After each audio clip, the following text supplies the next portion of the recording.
I am deterred. I am very deterred. I am taken aback. I'm disgusted. Very disgusted.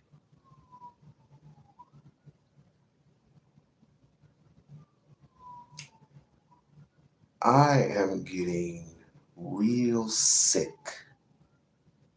and real damn tired of these fucking conservatives.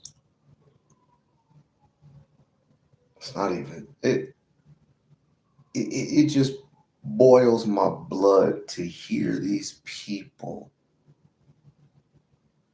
come with their woes and what they've been through in reality. And I joined the military, and I don't give a motherfuck who you join, nigga. You joined the military for obviously to get some type of interest with them, whether it be going to school, traveling the world. You're gonna get all that, but at the expense of getting yelled at the expense of them bending you over backwards, at the expense of your life. We die for our liberty and freedom. You are dying for their liberty and freedom. They don't give a fuck about you. That's why they're going into your homes. Since you want to talk about government at all, this is the reason why they're going into your homes. They got papers out on you. They got transcripts out on you. And you got this old ass nigga who is completely given up. Oh, you do something, you can't interfere with the government. You can't interfere with the government because what they're going to do is they're going to line you up, take one bullet, and bam, you're out of there. No, you can't protest. The reason why that white man got shot is because he touched a federal agent. He touched a federal agent. Ooh. Yeah, you're not supposed to be touching a federal agent because it's against the law. You're fighting against government. And guess what? He had a gun on him. You can't exercise your Second Amendment right, Second Amendment right, Second Amendment right to bear arms. You can't do that. So that's why they took the gun away from him. They said that he was threatening the ICE agents.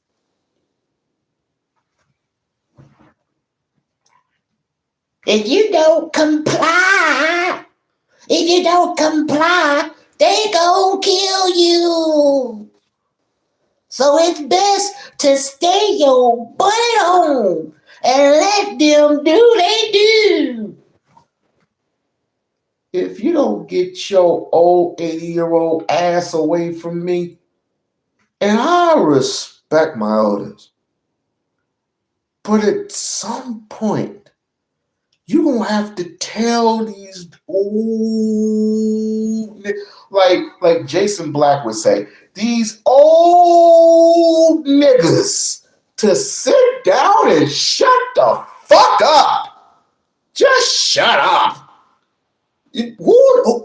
Nigga, shut up.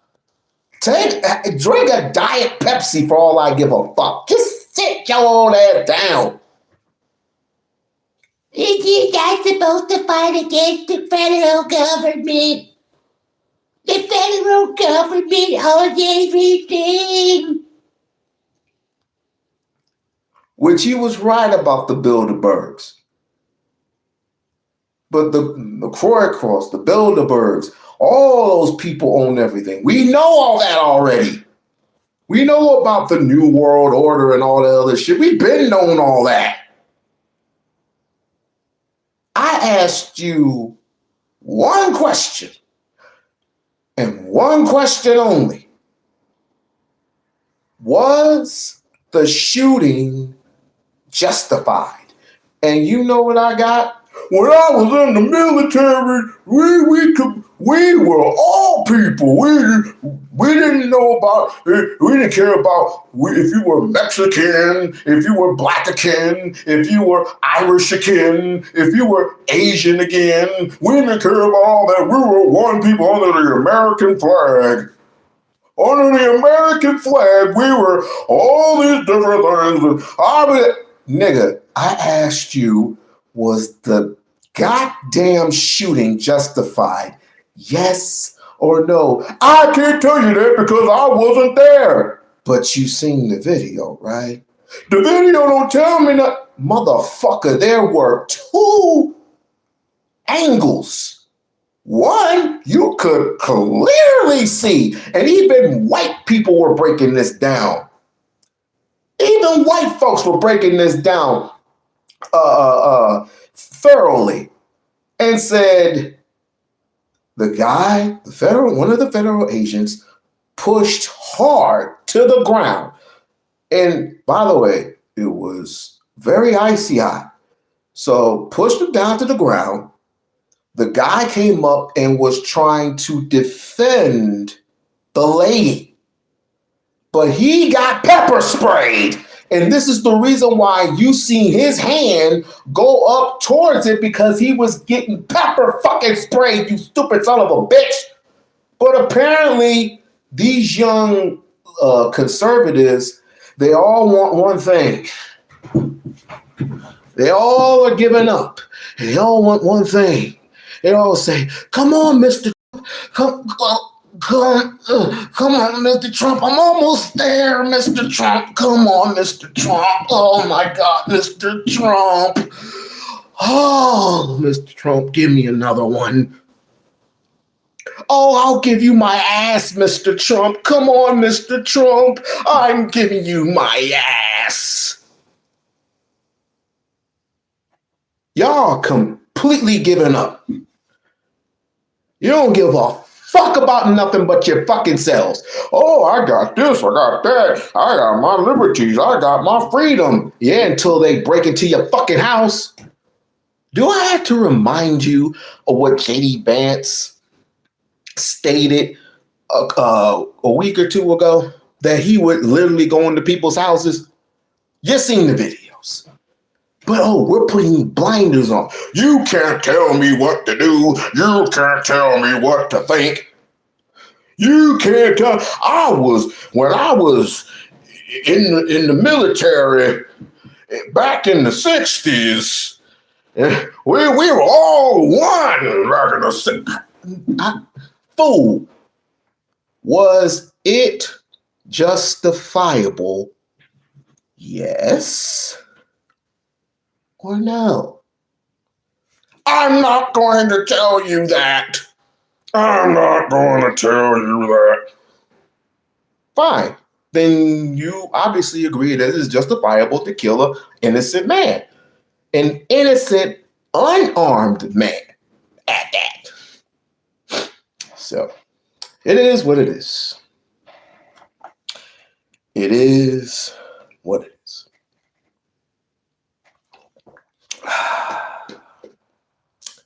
It is what it is. An innocent man got murdered over trying to save a woman, but because he exercised his, and he wasn't even out there to do all that. He just saw a woman in distress, went up to her, and oh, by the way, why don't you explain to the VA why this man got killed? You know what the VA is for, right?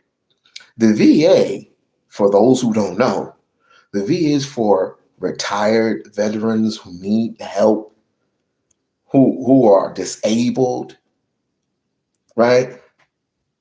Taking care of veterans who've been in the military. Dumb cucks. And you just destroyed with 10 shots. I didn't think it was going to take 10 shots to take down an innocent civilian. So that's what we're doing now. We're unloading clips on innocent civilians. I did not know that. I did not know that. So for all you conservatives who think this is justified and don't even bother to ask don't even bother to answer no questions, I'm just gonna say to you, fuck you and the horse you rode in on. And no black man should be in the military. But you're doing this for you. But stop convincing everyone that you're something special. You're not special. Because if you were, your punk ass would be out there on the front line with the Black Panthers. And speaking of Black Panthers, now I did see that that video that Mayflower, I think that was his name. Mayflower denounced that he was no longer a part of the Black Panther. I got you. You know why he did that? Because stupid motherfuckers came up to him and said, how dare you say the things that you said? It was no different from what Huey P. Newton did. It was no different from what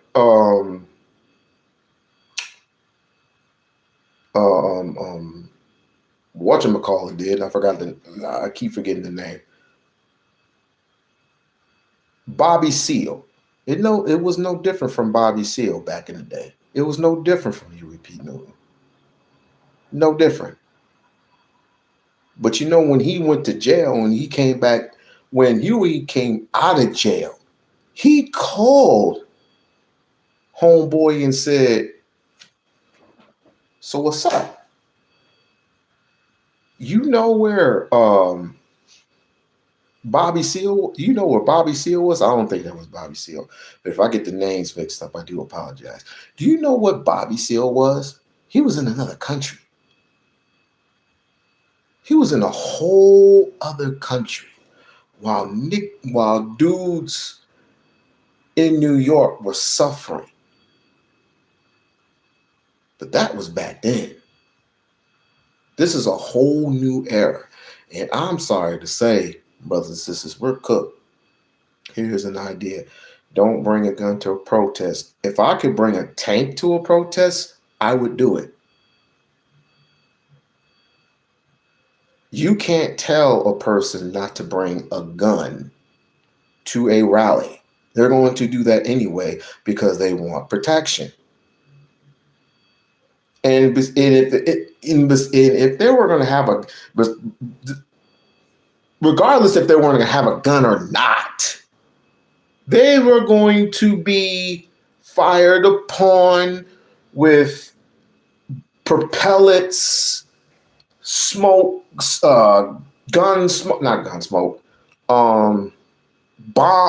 bombs, propellants and all this other stuff. They were going to be sprayed any goddamn way. But I'm not going to be quick to give up to protect my people. I'm not going to be quick to do that. So anyway, they ended up taking his gun. He wasn't even in position to do anything. He was crowded with a whole bunch of agents, all because he was protecting a woman. And when I asked the question, was this shooting justified? Yes or no? The one thing that this Negro who supposedly did, was this sergeant. I'm like, you know what? All y'all can kiss my ass. All y'all motherfuckers can kiss my ass. Real Navy SEALs and real Marines who come back to this country don't even have a place to stay.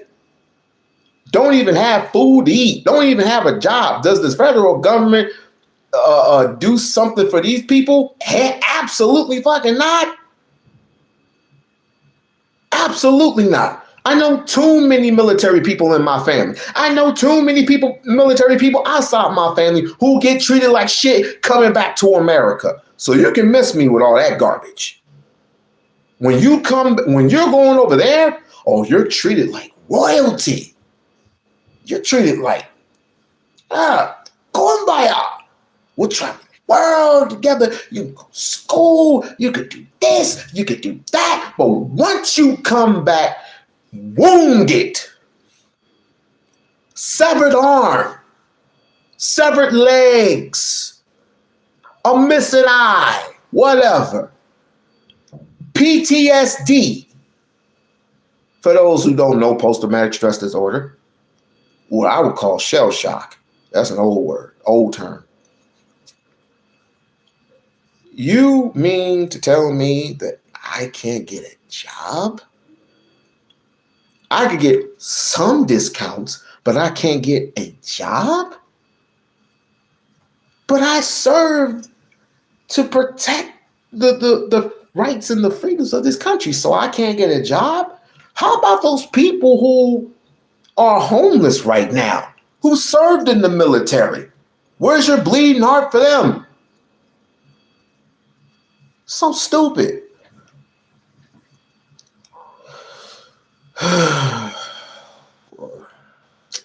Boy. Now I know why.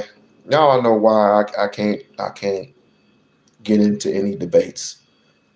Cause I go from 10 to 100 quick, and for a good reason. The Second Amendment, he never even touched it. But don't tell them that, Naja. Is it Ninja? Don't tell them that. Don't tell them that because they don't care. Because Kash Patel had the nerve to come out of his mouth that said that you can bring a gun. It's just it's not supposed to be loaded. How the fuck is they supposed to know? How do they know? It's like, oh, excuse me, before you take me down to the ground and put bullets in my brain, can you check to see if my gun is loaded, please? How are they supposed to know? Doofuses. So listen, nothing personal against DJ Genesis, but you gotta learn how to manage that shit. You really gotta know how to manage that shit. That wasn't managed well. That wasn't managed well at all. And then you got the nerve to come out of your mouth and say, well, what about the kids? What about the kids? Fuck you and fuck the kids. Where was your bleeding heart for them 60 years ago when we were talking about unifying and trying to rebuild our way of America? The black way. You didn't want to do that because you said, and particularly, and in Detroit, where there are multipliers. They have a hockey town, a court town, a Mexican town, an Asian town, but we couldn't have a black town. You just completely dismantled that. We were going to be our own independence. And the fact, going back to the Black Panther thing, Mayflower, there was nothing wrong with Mayflower did. What they found out is that he was going to basically take some immigrants and put them in position just like Fred Hampton did. But apparently, like I said, some Negro, some nut, some doofus came up to Mayflower and saying, no, that's not how it's supposed to be. And people saying to him that the Black Panther Party was all about peace. They were about peace, but they were all about self-defense too. So niggas done turned in, no disrespect, but niggas done turned into Farrakhan up in this bitch. I done turned into Dr. Khalil Muhammad. And if you don't know who Dr. Khalil Muhammad was, look him up.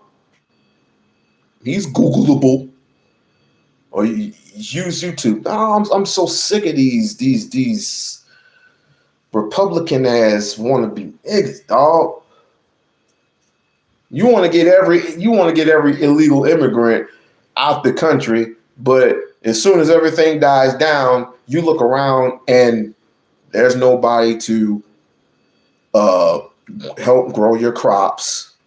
No one to work for you. You're going to be fucking stuck, and you're going to have to raise the prices and continue to raise the prices.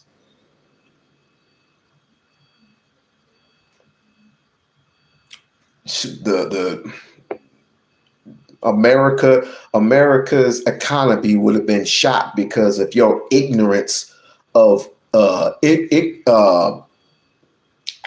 immigrants in this country who have grown their own establishments. And here's some dumbass say, why can't they do that in their own country? How do you know they didn't? The countries that they're there, they are very, very poor. Do you know how much $1 is in Mexico? People think that you're rich in Mexico if you even have $1. The value of the dollar ain't shit here versus the value of the dollar that is in Mexico. Dumbass.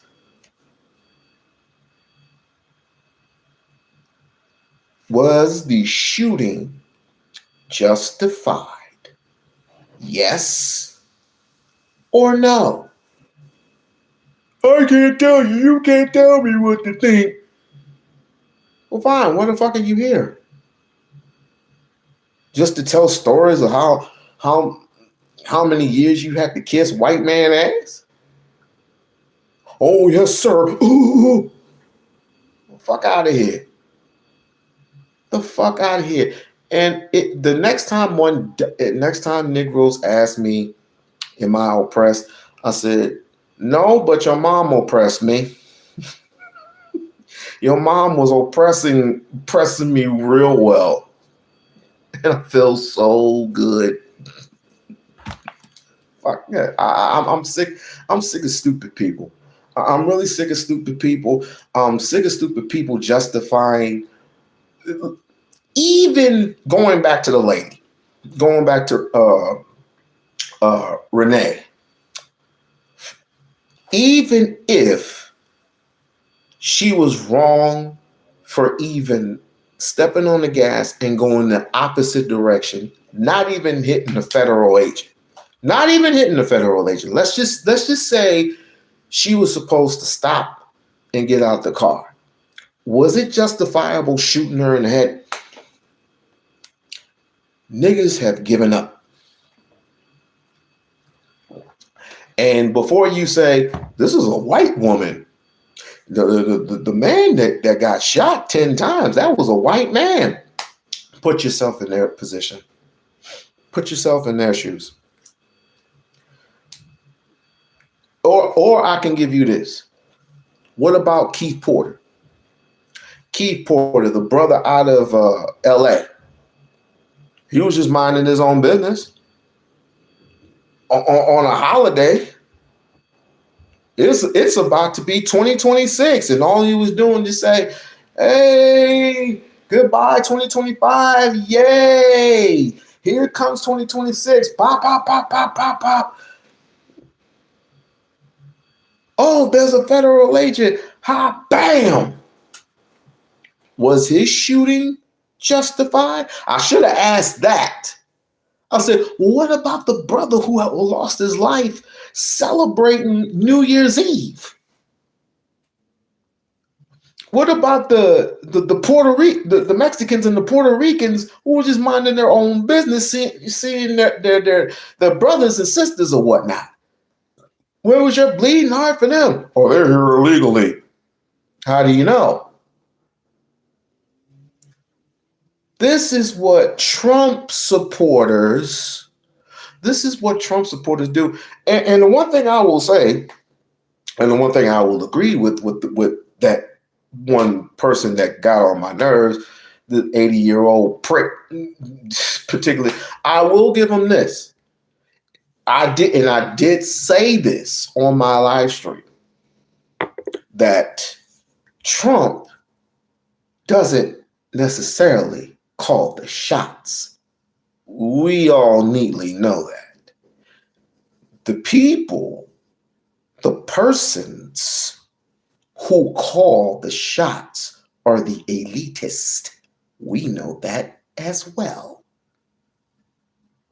But that does not mean that Trump doesn't take part of the brunk for what he spills out of his fucking mouth. As a matter of fact, that's why they put him as the face. Because if they put him as the face, not only does he get celebrated, but he is also to be accountable for what comes out of his mouth and what he does, which most of it is breaking the law anyway. You're breaking the fucking law. But some dumbass is going to remind me, oh, the federal government, the federal government, the federal government, the government, the government, the government, the government, the government.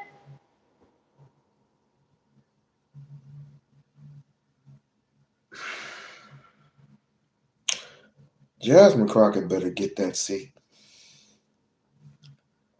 She better. We're cooked. Oh, well, I almost forgot. There are several states that really need to buck up. Several. Now, I'm going to...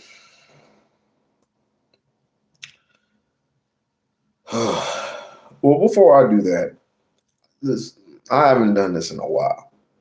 Does anybody have any questions for me? Anybody have any questions? This is ridiculous. This is totally ridiculous. People, these niggas actually think just because they sit back and drink some Kool-Aid and deal with their government checks while the rest of us are getting our asses whooped, not just mentally, but physically, trying to find jobs, literally trying to find jobs. Then it all depends on what city and state that you're in. But there are those people who have trying to find jobs versus people who are literally lost their jobs. But you're sitting there high and mighty in your little government chair, in your little government house, in your little government playpen, and you're driving your government car, and with your government, I'm gonna be nice, woman. Oops, did I say that? And I said, you know what? You and Clarence Thomas fit perfectly well together. You know, you really do. The federal government, you just watch what I tell you. You not supposed to be out there now. Oh, wait a minute. What that Negro doing out there? He's gonna get hurt.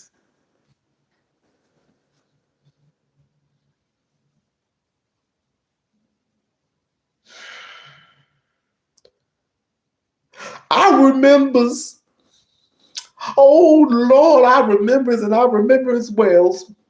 Back in my days, in the baby boomer days, man, we used to sit back and the Ku Klux Klan come flying through the dirt road. And they will honk their horns. That's why we call them honk. That's why they call them honkies. Because they came and they honked their horns. And they used to fire shots in the air. And they used to scare us. They scares us. But nowadays, we tell people you need to just shut your mouth and follow the Lord.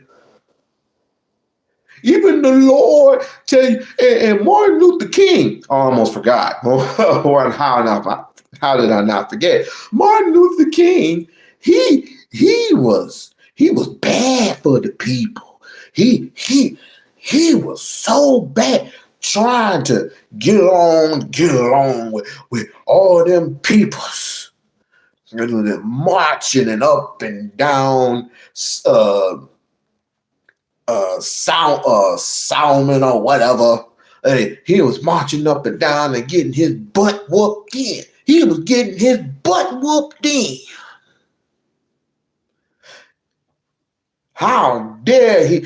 He said, have a dream. It says in the Bible, in the book of Jeremiah, you're not supposed to have a dream. But when you get anesthesia for surgery, what do you end up in? A dream state. What happens when you go to sleep at night? When you get that second phase of sleep, everybody loves that second phase of sleep.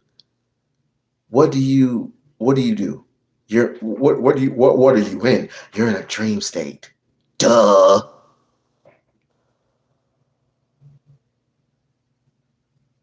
And where in Romans, where in First Kings, Second Kings, uh, Matthew, Mark, John, Paul, Paul's, Second Timothy's, Revelations. Where the fuck does it say that you couldn't have a fucking dream? Please point that out to me.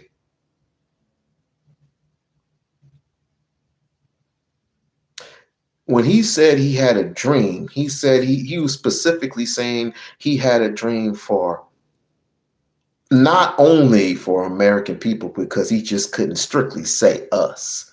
We all knew the private secrecies, quote unquote, and people were stating that Martin Luther King and Malcolm X didn't get along. That's a bunch of bullshit.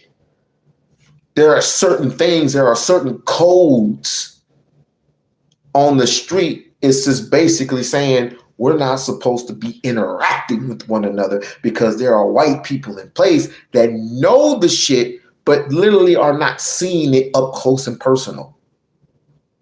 Malcolm graduated backstage when he got his award. He congratulated Martin Luther King backstage. He didn't want to see himself up close and personal with Martin because people were watching. AKA FBI, AKA J. Edgar Hoover.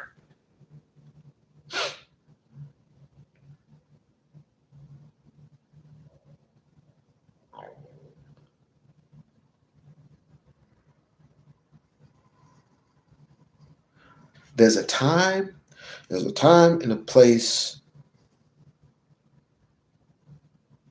where we show up and we show the fuck out.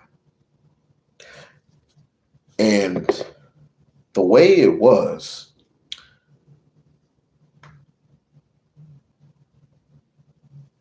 if it wasn't for Coretta Scott King,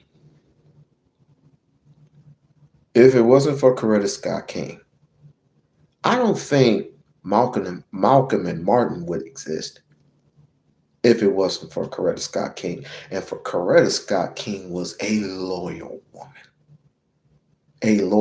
But some of you motherfuckers don't even like women. I don't know. I don't know about that.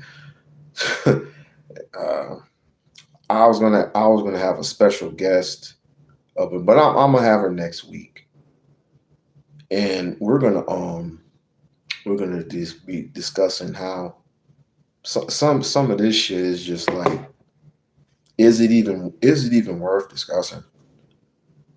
Is it even worth crying over? No, it's not to me. Because I'm just waiting for this shit to just expire, to be perfectly honest with you.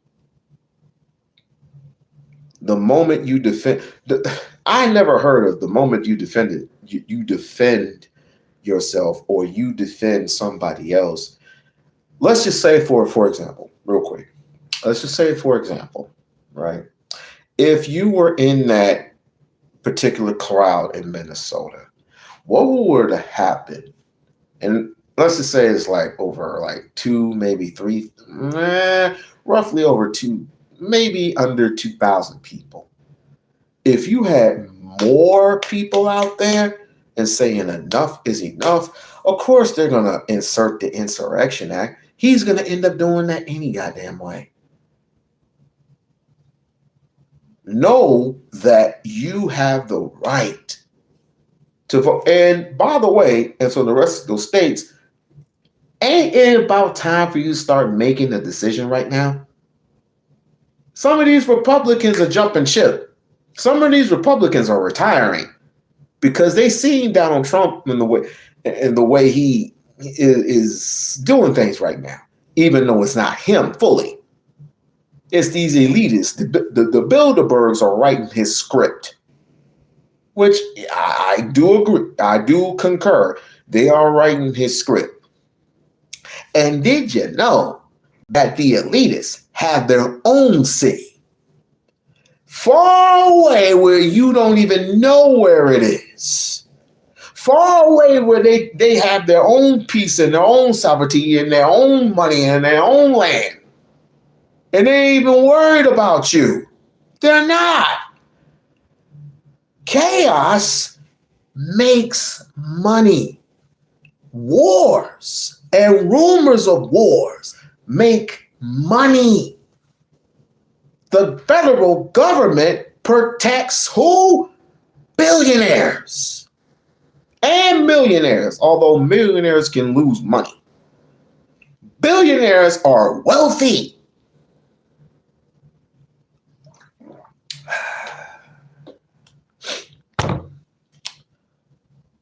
But then again, some people can't be billionaires, can they? Ain't that right, Diddy? Where's Diddy? Anybody know where Diddy is? Hey, Diddy, where Diddy at? Hey, anybody know where Diddy at? Hey, nobody know where Diddy at? Oh, he's in prison. I thought, ain't Donald Trump gonna bail him out? I thought they were boys. Oh, not so much, huh? Not so much. Oh, I thought certain billionaires were besties. I guess he no.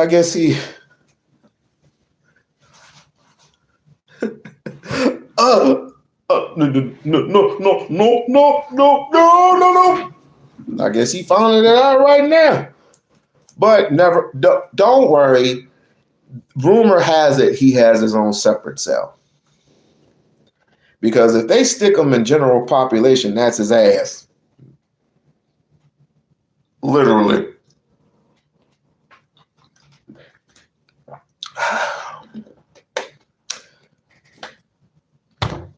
Jay-Z's the only one left now. They had declared him the best rapper of all time. But don't worry. Don't worry your pretty little head. Something tells me he's next. Something tells me he's next. Okay. All right. Sorry for going on a tangent. Did anybody have any questions for me before I move forward? Anybody have any questions?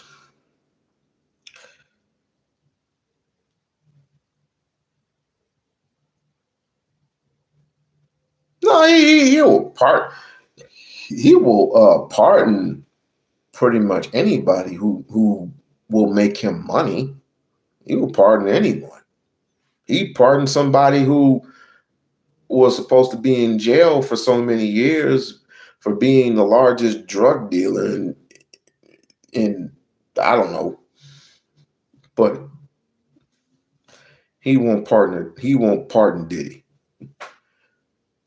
I wouldn't be surprised if he had pardoned C Murder. I don't know.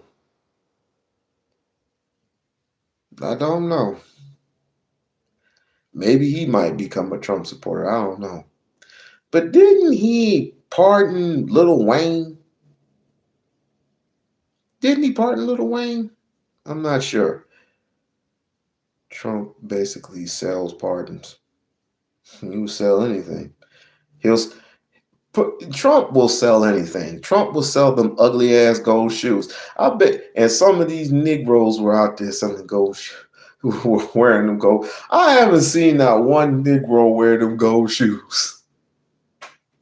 What about that Trump phone? In order to get, and people are still waiting for them Trump phones. And your dumb ass had to deposit him $100. Y'all would do and say anything nowadays. I ought to write a book. A dream deferred. Yes, he did pardon. Oh, okay. Okay. So I'm not, what am I talking about? I'm not surprised. I'm not surprised. I'm not shocked. I'm not shocked. Not surprised, not shocked. Because there are people within the rap community, 90% of them ain't supposed to be speaking out about politics. They're not supposed to be speaking out about politics. They're not. You have zero credibility when it comes to politics. But just like every other Negro, they just want to be right. And all these other people and all these other it just screams to me, we want a seat at the table type nonsense. We just want to see it at the table. You're doing exactly what Martin Luther King did years ago before he realized he was doing something wrong. And he reversed it. I wish he would have did it earlier, but he reversed it. He turned it right around. Just like Mayflower turned his life around when he was a blood. And he changed his life in becoming a Black Panther. And then you want to call him out about it. Whatever. And I met some of the Black Panthers here in Vegas. They're real cool individuals. I should give them a call and see what they think about this whole Mayflower situation.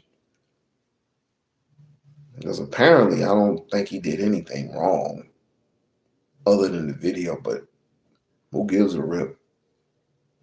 Y'all get on, some of you Christians get on Drewski for making that video of him floating on, levitating on air. Like, what the no accountability. I'm just sick of it. But you cannot beat evil by evil with evil. We have to be smarter. We have to be smarter. We need a leader. I don't know where that came from, but needing to have a leader, a person, that's gone. That's been gone. We need leadership. If one head is severed, we all the head. We don't need one guy to tell us we don't need another hero. We don't need to know the way home. All we want is fight beyond the Cracker Dome. No, I don't know.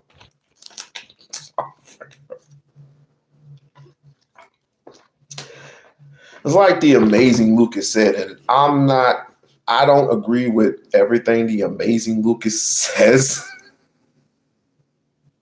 y'all can put the funny emojis up. I don't mind. But I don't condone everything that he does and everything that he says. But one thing he did say right. The one thing he did say right was he said the word group, not individualism, group. You had to put that in there. Peckerwood Dome. I like it. I like it. A white trash dome. You got to come up with something. You got to come up with something. But anyway, to hell with them niggas and to hell with what they talking about. I don't give two damns about you being in the military and joining the military and you saying all these particular things. Once you are in their program, and no disrespect to people who are in the military for certain purposes. Feed your family, cool. Get an education, cool. Trying to, get jobs that, those particular jobs and being the best that you can be, cool, fine, whatever. But coming back here and being and trying to tell us it's not okay, and trying to throw up that conservative shit at us. You ain't supposed to be, and when they toss that flag at you, you're not supposed to burn that flag.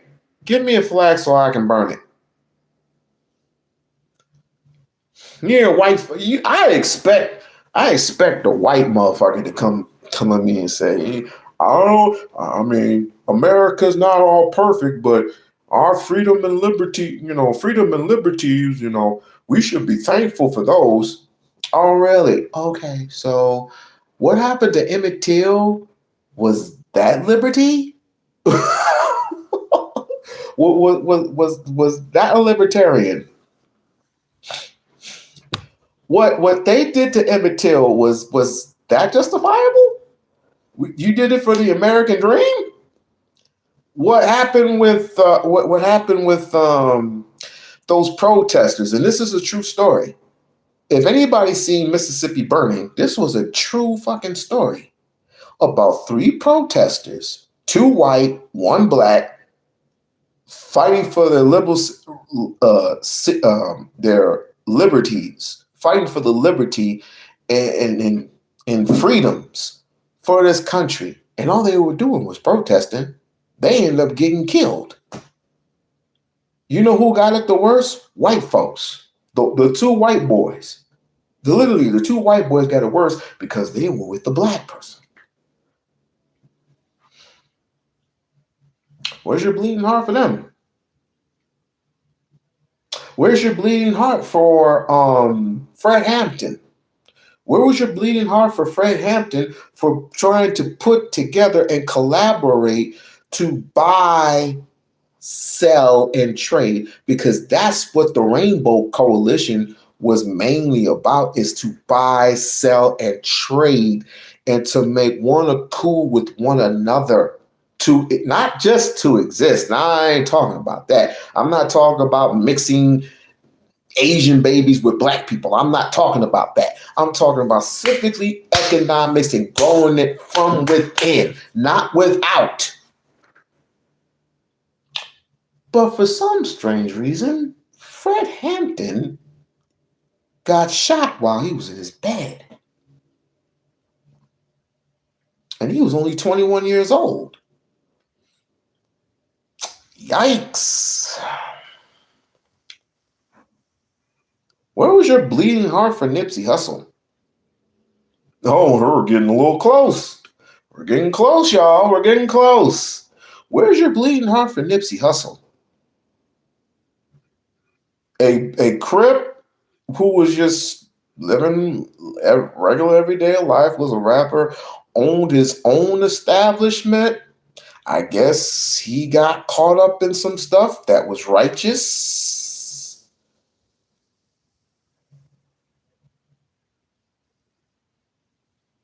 What do you mean? What happened with Indiana? With Indiana?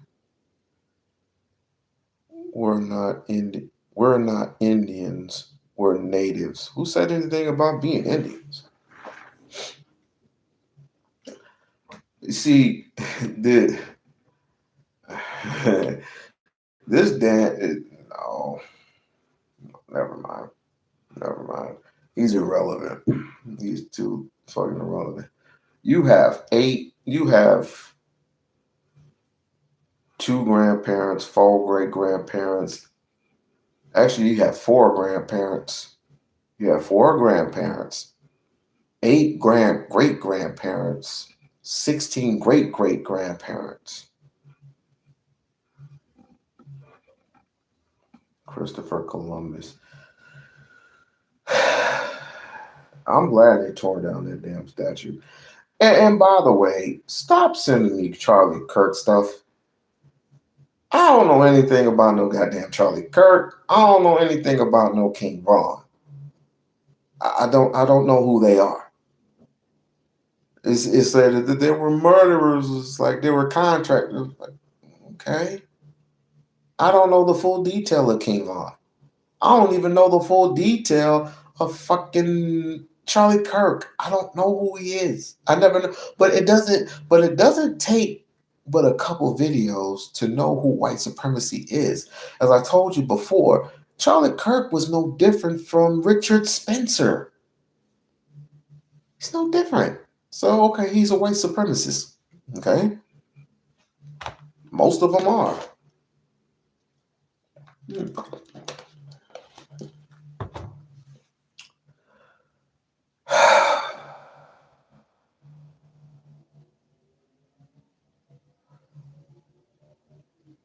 What white people call us? Naggers! Nagger! Nagger! What do they call us in the 1700s? Niggers! What do they call us in the 1600s? Niggers! What did they call us in the 1500s? Niggers! Fast forward today. What do they call us now? What up, nigga? Oh, the A. The A is, it's not silent, but hey, nigga.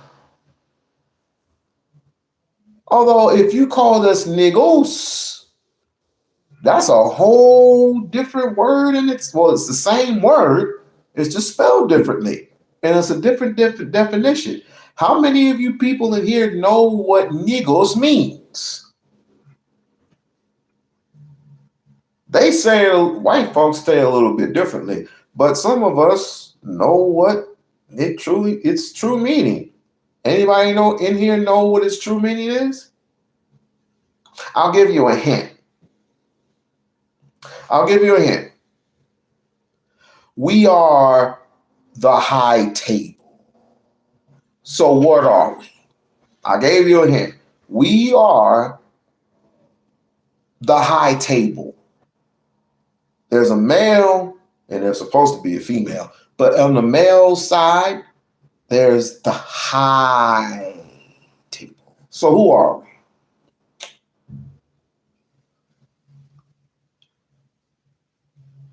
It's a term of endearment I heard. Nope.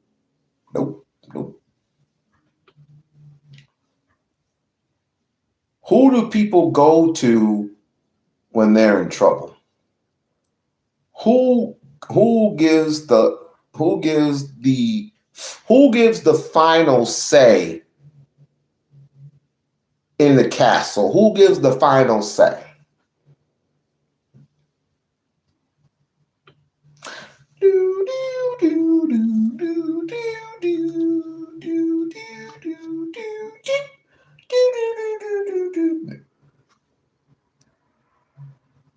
Got it.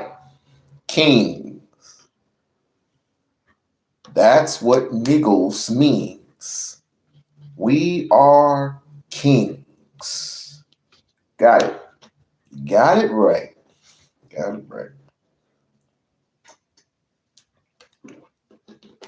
It is in the, what is it? The Black Dictionary. I suggest everybody go get it.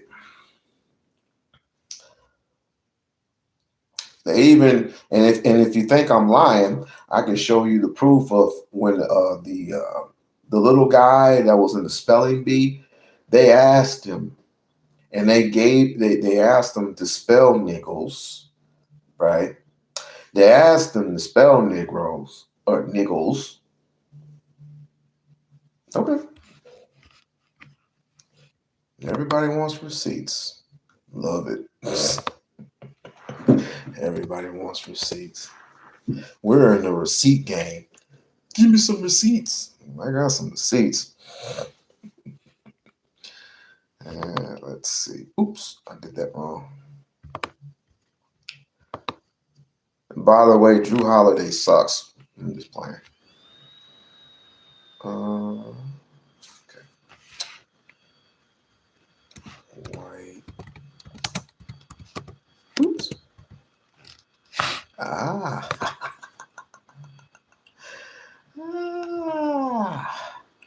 You ready?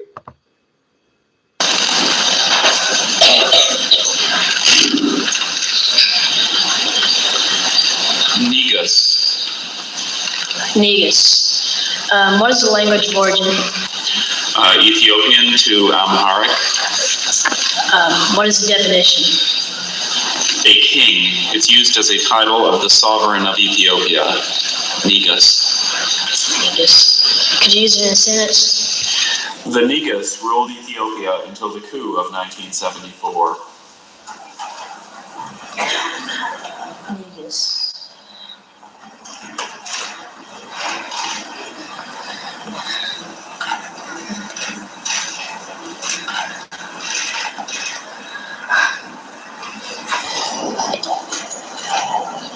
Look how nervous he is. A king. It's used as a title of the sovereign of Ethiopia. Negus.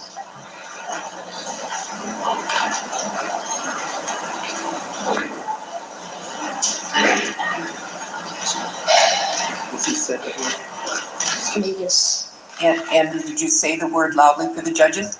Negus. One more time? Negus. Negus. Negus.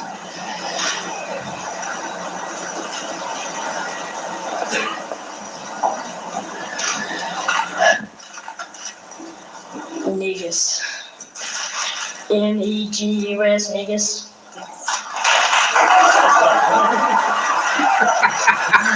Absolutely stunned, but he'll take it.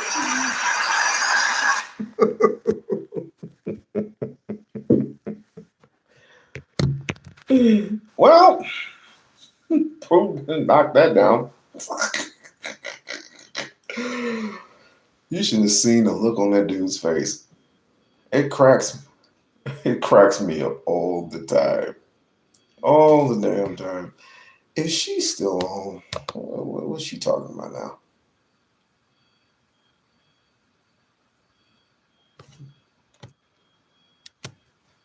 She's not on? Hello? Hello? Anybody? Is she not on? Oh, never mind. She is.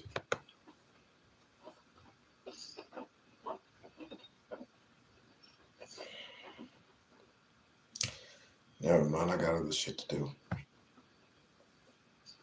I got other shit. So anyway. Was it justifiable? Was it justifiable? That's all we needed to know. You didn't have to go through all this and all this and all this. All I needed to know was the shooting justifiable? You couldn't say what it was. So the next time I see him, I'm gonna ask him the same question.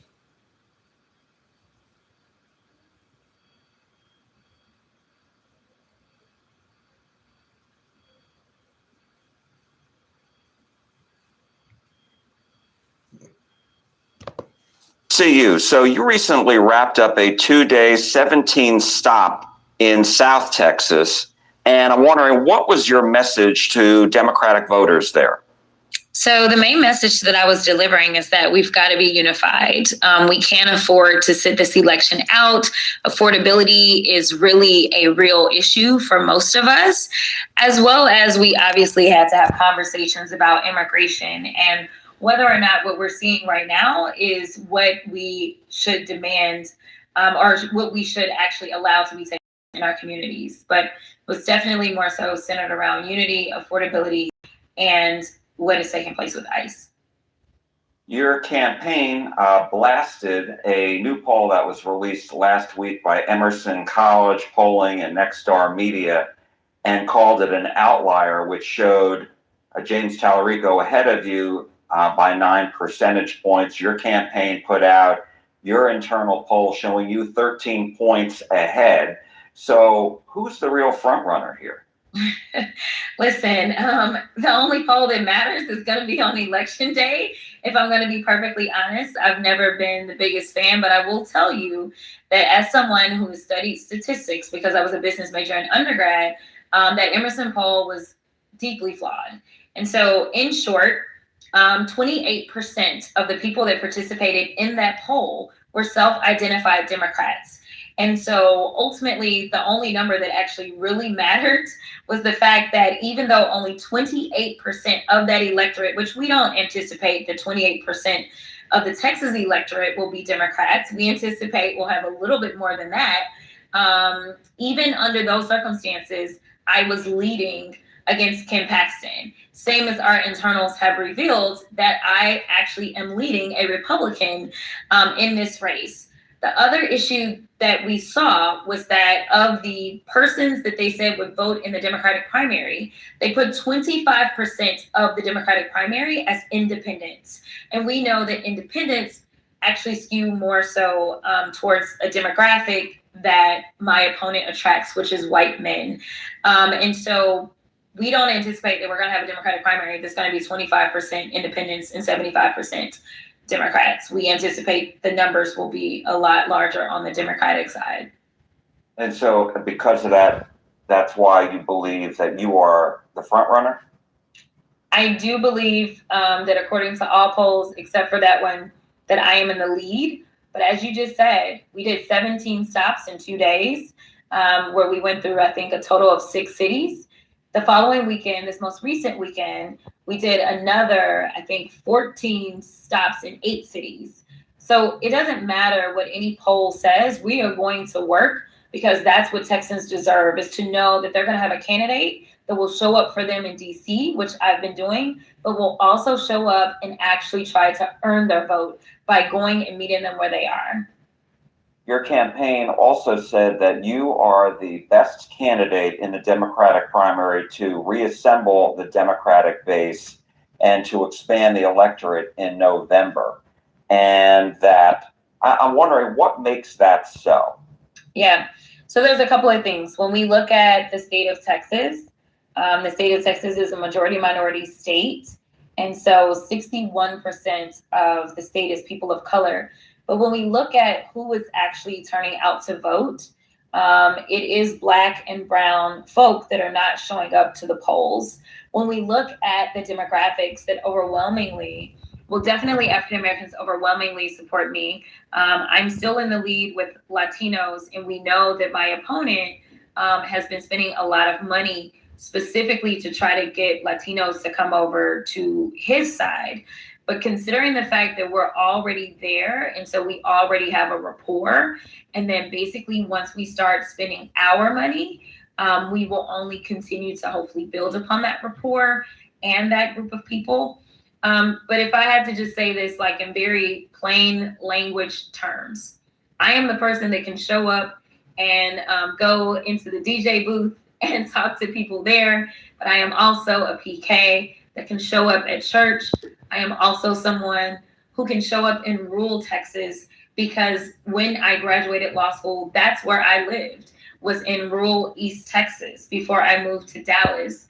I also served on the agriculture committee. And so whether you're talking about rural Texas and the struggles of, say, those down in Amarillo, as we know that Tyson plant is going to release 1,700 people because of cattle production.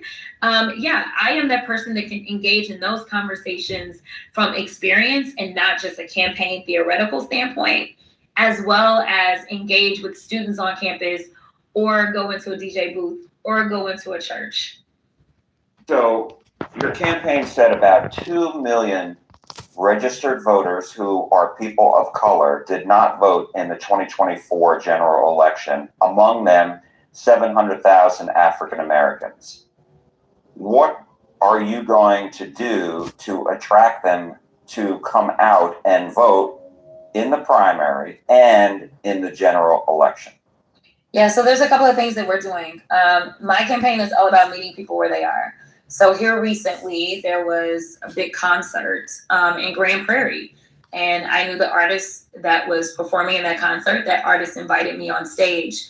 These are not things that you typically see in a campaign whatsoever. That's what we've got to do. We've got to communicate and meet people where they are. We also are making sure that we are going out to the schools. So right now, as we're getting ready for the debate, we have HBCUs that are going to be doing debate watch parties. So I'm making sure that I'm hopefully connecting really well with both young, middle-aged, as well as older, but definitely the things that African Americans do, or even Latinos. You may find us at one of the flea markets because we've been doing that as well. I think for far too long, it's a matter of kind of like only the politicos talking to politicos. We don't want that to be the name of the game for our campaign. We want people to know that I'm accessible and that I'm real. And so that's why we are showing up exactly where the people are. How important is the electability issue for the general election in this primary? And I ask you that because I asked Representative Tallarico that last week, and this is what he told me. I think it's the central question in this primary: who can win in November? Every Democratic primary voter who shows up in this primary needs to have one question on their mind, and that is, who is best positioned to win in November? Because if we don't win, we can't help people. So what do you say about that? Yeah, I mean, we've got to win, and I'm the only person in this race that is ever polled ahead of any Republican. So I guess I won't necessarily disagree. I think that unfortunately what we have seen is there's been this kind of undertone about what electability looks like. And the reality is that the numbers don't bear out. The numbers bear out that there's only one person. And I've only been in this race for a little bit more than a month. Even in that flawed Emerson poll, and again, as I laid out how that poll was flawed, at the end of the day, that poll was skewed against me, yet I was actually still beating Ken Paxton in that poll. The best that my opponent, who's been in this race for some months now, the best that he was doing was tying with Ken Paxton. And that is still not considering all the people that typically don't vote. One of the things that we've got to do is we've got to figure out who can excite the base. And I think that that is what matters most when we're talking about electability, because what we saw in this most recent presidential is that the base stayed home. They didn't necessarily go out and vote for Republicans. They just didn't go out and vote at all. And so having someone that people know, that they trust, is an actual fighter, not just in words, but in actions in this moment. Because right now people are scared. Whether they're a Democrat, Republican, or independent, they want somebody that they know will not fold on the federal level. That's why we have a record number of both Republicans and Democrats that are now deciding to retire. We've got people that have been in politics for a very long time, but are really struggling to find their footing in this type of environment, which I am uniquely qualified to deal with. You brought up the debate, which you are going to be having with Tallarico on Saturday. My question to you is, why should Democratic primary voters select you over him? Yeah, so I think, number one, if we talk about experience, there's only one person in this race that has both state and federal experience, and that's me. but more importantly, it's a federal position. And so I think federal experience should be paramount. Again, so many people in our base are so upset and they keep asking questions like, well, what are y'all doing? What are you going to do? I think that it is important to have somebody that you know exactly who they will be on the federal level, because there's been a lot of people that have thought that someone was going to be a certain thing on the federal level and they've been disappointed. Mind you, Mr. Fetterman is one of those types of people. People have been very disappointed with him. And I'm not saying that that would necessarily be the case with James Tallarico. What I'm saying is that people don't know. You know exactly what you're going to get with me. The final point that I'll say is that it is really important, in my opinion, to think about who is going to be able to go up against whoever is going to make it out of the Republican primary. And we have two people that are trained attorneys that are leading the polls right now.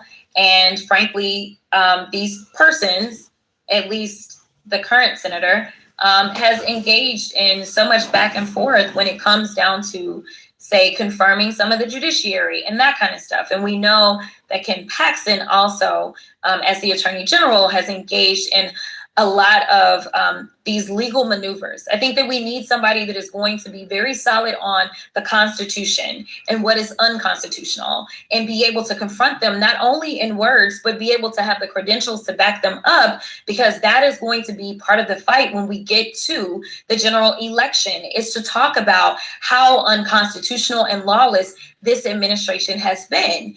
And well, it's easy to kind of say what somebody tells you to say, but it's a little different when you've actually been engaged in that work. And finally, it is the U.S. Senate is the only body that actually has oversight over this Supreme Court. And I think having a trained attorney in that space would benefit Texas the most. I want to ask you about a controversial statement that you've been asked about on the campaign trail. These are remarks you made to Vanity Fair in 2024, describing the way that some Latinos spoke about a tough illegal immigration policy. You called it the slave mentality.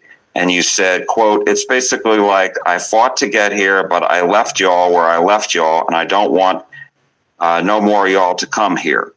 So what was your thought back then, and what is your message now when you are asked about this? And some people may have taken offense to this.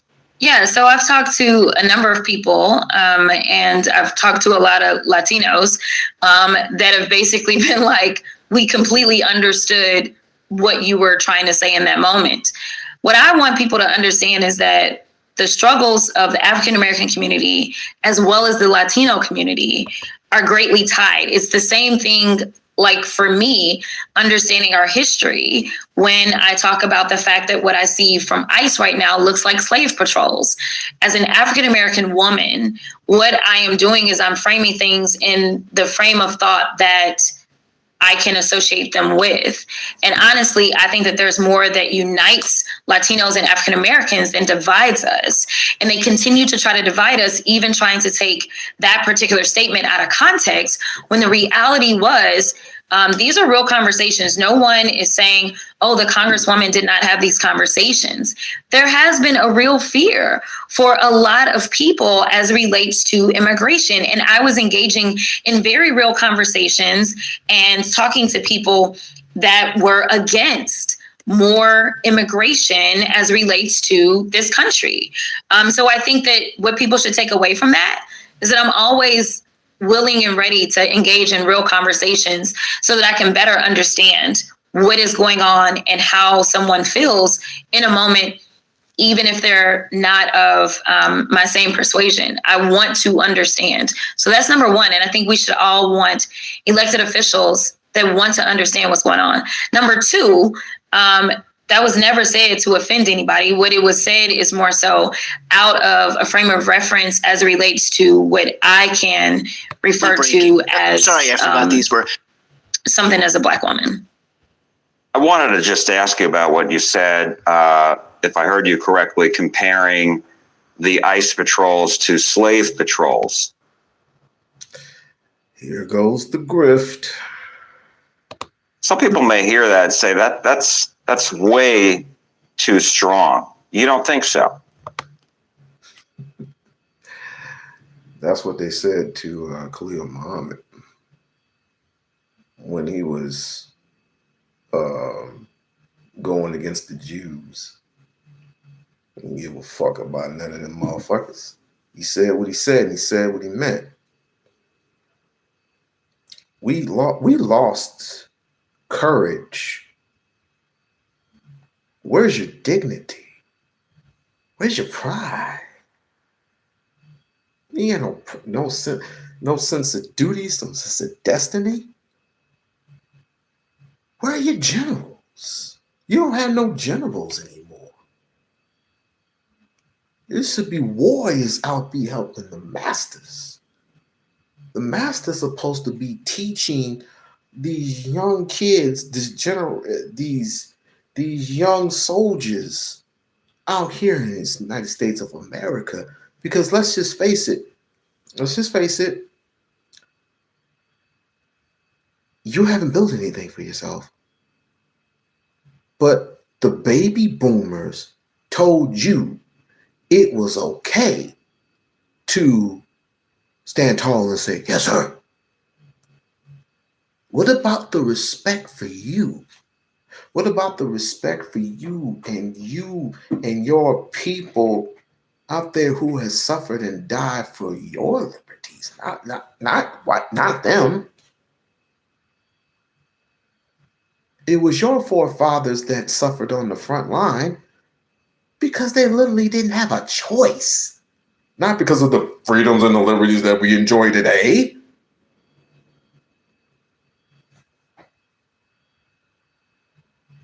Frederick Bailey was a Republican. Did he have a choice in that? Just saying. Did Frederick Bailey, aka Frederick Douglass, have a choice of being Republican? You were a Republican. And it's not like we picked it and say, hey, let's be Republican. We would rather be independent. Because that's what independent means, being on our own and doing shit on our own. Tulsa, Oklahoma, we did it on our own. Rosewood, we did it on our own. There have been plenty of scenarios and plenty of cases where in the 1700s and the 1800s, we have done shit on our own. Certain cases, not all. Hell, in 1865, you didn't know you were free. Here, you knew you were physically free, but mentally you didn't know you were free until someone came along like Booker T. Washington told you were free. Even though it was illegal back then to teach freedoms and some other shit I was going to say. But anyway. I don't. And again, this isn't said to upset any, I'm not trying to upset Latinos. This is said because I know my history. When I know that slave patrols were some sort of military-like-ish policing force that was going out and grabbing and disappearing people based upon their skin color. People were having to walk around and show their papers. Yeah, that is what it looks like. That's what it looks like to me. And again, if we don't learn from history, we're doomed to repeat it. And I think that we are currently in a bad way right now in this country. And I do think that we have other examples that we can look at. We were just in Minneapolis, and to hear the stories of U.S. citizens on the ground and what they're experiencing in the aftermath of Renee Good, what they experienced prior to and what they're experiencing now, I don't know why anyone would take this as if those words are too strong.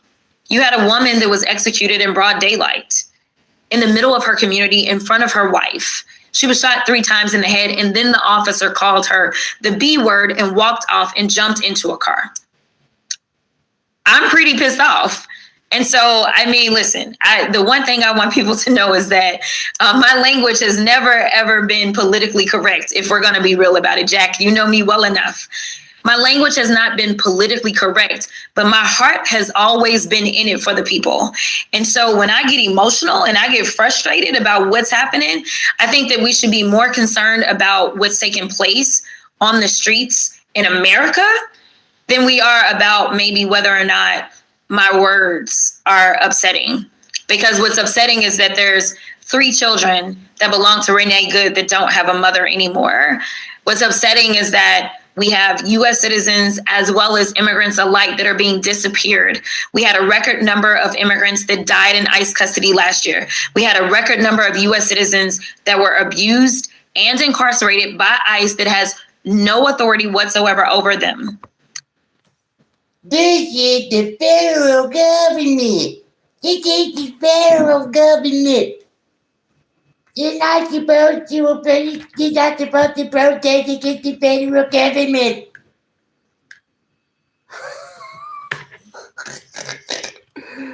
Where's that bull?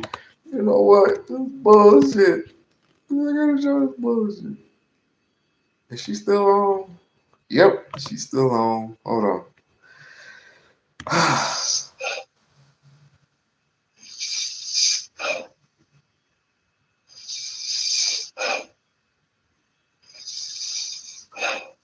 What the fuck? Is she asleep?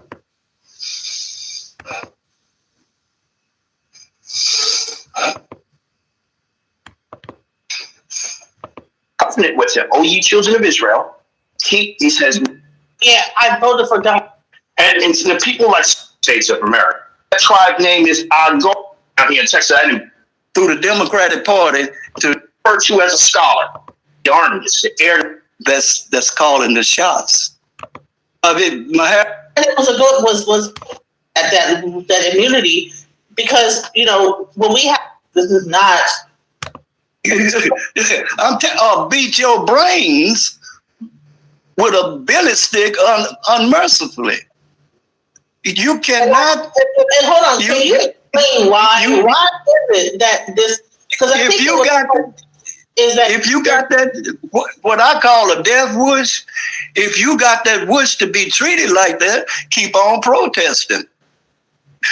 Keep on protesting, getting them, and them agents gonna get tired of you getting in their face. They gonna you gonna work. Wait a minute. Hold on. I'm just now noticing that. He's wearing a shirt that says, I am not African. I'm an African American. No wonder no wonder this dude's lame. Old ass nigga. Where they pacing down real thin, or you getting in their face, throwing stuff on them and stuff, they gonna retaliate. You ain't got no gun. They shooting you with rubber bullets. They gonna go to live ammunition. They shooting people with rubber bullets now. But they gonna go to live ammunition. When you protesting, you are rebelling against the government. You are rebelling against the federal government. What part of that an ignorant Democrat do not understand is how fast he gonna get killed. That's how fast he understand. He understand that. I guarantee you, he understand that, and that's what it's finna come to.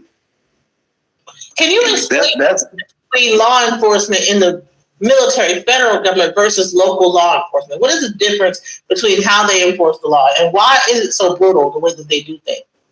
Well, see, the federal government rules in all the states. You up under, ain't no such thing as a blue state and a red state and all of that.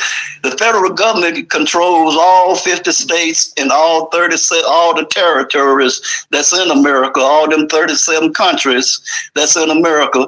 It comes up under federal government rule. Dumbass. We all know that the police are controlled by the state. The fire department is controlled by the state. The Army, the Navy, and the Air Force and Marines, that's federal. But by law, they are not, I repeat, not, and I believe this is the 21st Amendment. I might be wrong about that, but excuse me. It's the 21st Amendment. You're not supposed to be on American soil if you are federally involved in the military. Not even the National Guard. The National Guard is for emergency purposes. The Army is not supposed to touch American soil.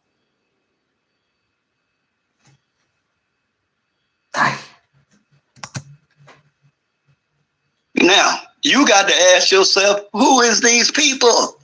Who is these people with this power? They run America. They started America. And when Trump said they've been to take back America, that group of people has been to take back what they started. And you, with all of these rights that you think you have, you got the rights to do what the federal government say or pay the price. And that's as simple as I can get it. You either gonna do what they say do, or you gonna pay the price. You can pay it with getting beat to death or them killing you. Sounds like one of them slaves that said, if you escape the slave master when they catch you,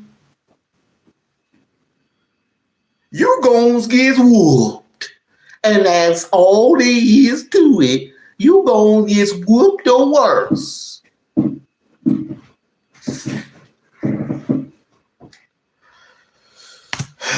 And they make an example out of you right now. It ain't escalated like it's gonna escalate, because you gonna start a route and you bringing guns to a protest. Well, then you better be able to use them, but you're gonna get killed using them. But if you want to die, go out like that, that's your business.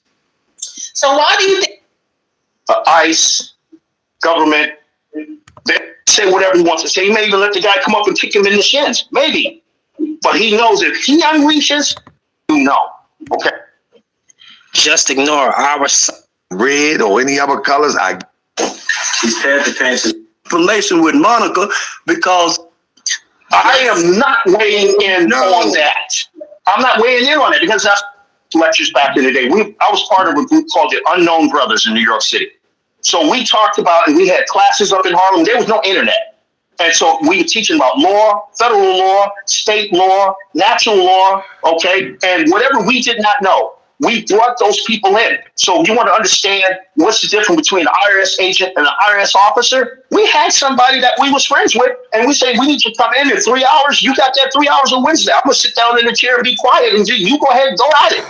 And they brought us manuals and the whole bit. That's how we understood what was what, okay, in terms of that. So now, back to what you were saying about I can't get into that. Want to know why? Because I don't have the data, nor do I have the tools to properly analyze that. I can feel the same way you feel. What the hell is going on with this shooting? Millions of people saw this video. Was the but that's not going to make me get up and run out the door and join a protest group. Because there's more to that than meets the eye. Do you understand where I'm coming from? There's more to that's why. Captain, you're absolutely right. Let the brother talk. Let that brother talk so we can understand what he's talking. Okay, because it's called rules of engagement. Okay, you have people. You have it's called rules of engagement. Okay,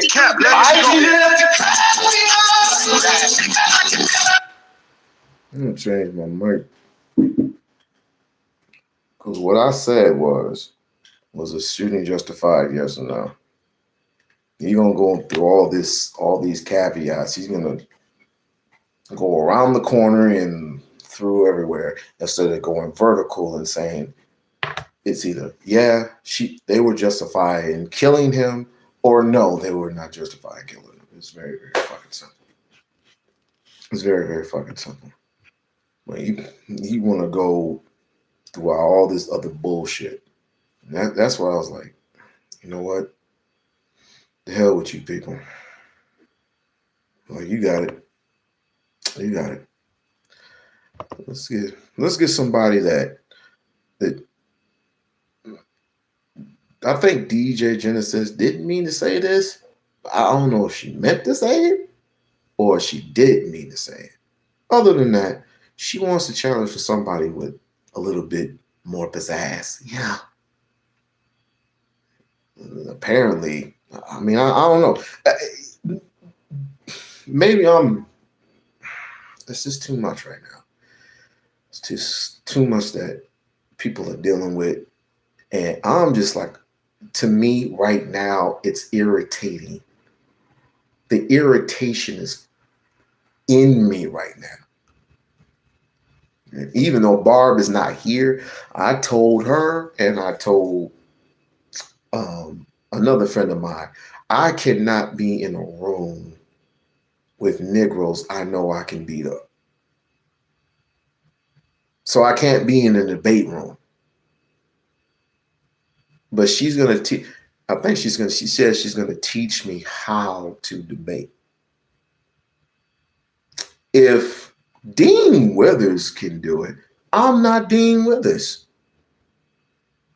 I'm not Dean Withers. I'm not Parker either. I'm none of these people at all. So I don't have the patience. I don't have the tolerance, because they see things for what it is and they're going to justify it. And they're going to come up with all these laws. It's like, fuck all that. Was it justifiable? If she would have just stayed in her place. So she got her getting shot in the head is justified. So you mean to tell me you couldn't clip the tires? You couldn't clip the tires? Really? Or you could have just simply just let her go. After that, she was, you fucking bitch. And they said, oh, she hit him. She hit him right in the kneecap. She hit him right in the shoulder blade. Then why was he walking so fast to the car? I didn't know a wounded officer could walk that fast. It was adrenaline. Shut up. Just shut up. Becomes action. Dear white America, now you get it. You understand now? Do you really? I don't know if you really get it, but welcome to the Larry Daniel Favors Show. We're going to make sure that you understand it today. Please make sure to like and subscribe. Back into office. Remember when outlets like The Hill and other like Axios and a number of even the progressive websites were saying that she was lying when she said that the military was going to be sent out? Like, share, and subscribe to the channel. Like, share, and subscribe to the channel. I know I'm all over the place, but I'm just frustrated. I'm just frustrated because you got these idiots who are literally can't even ask a fucking question without them just going over shit. This is like, what did he say? He said basically he had to review the evidence, or he said he wasn't there. It's like everybody's seen what happened. The fuck? Everybody's seen what happened. It wasn't staged. The man's dead.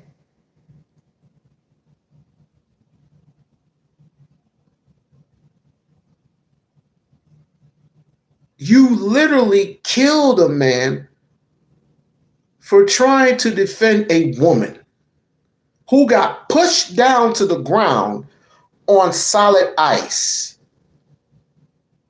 Literally got pushed. I thought the agents were there specifically for illegal immigrants or illegal after or whatever. Obviously, that wasn't the case. This is not. I'm telling you, read on Nazi Germany. Read on Nazi Germany. You guys are smart. You guys are intelligent. Read look into Nazi Germany 1933. And you tell me if there's any comparison between what's going on now and what happened then. You tell me if you see anything different.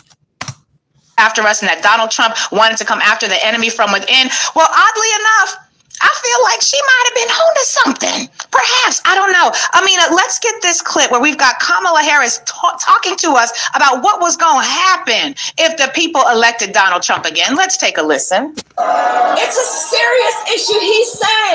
He is saying that he would use the military to go after them. Think about this. And we know who he would target. And we know who he would target because he has attacked them before. Journalists whose stories he doesn't like. Election officials who refuse to cheat by filling extra votes and finding extra votes for him. Judges who insist on following the law instead of bending to his will. This is among the reasons I believe so strongly that a second Trump term would be a huge risk for America and dangerous.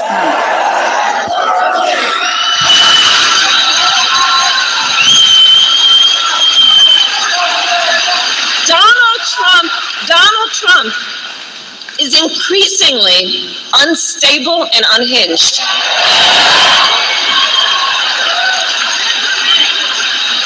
And he is out for unchecked power. That's what he's looking for.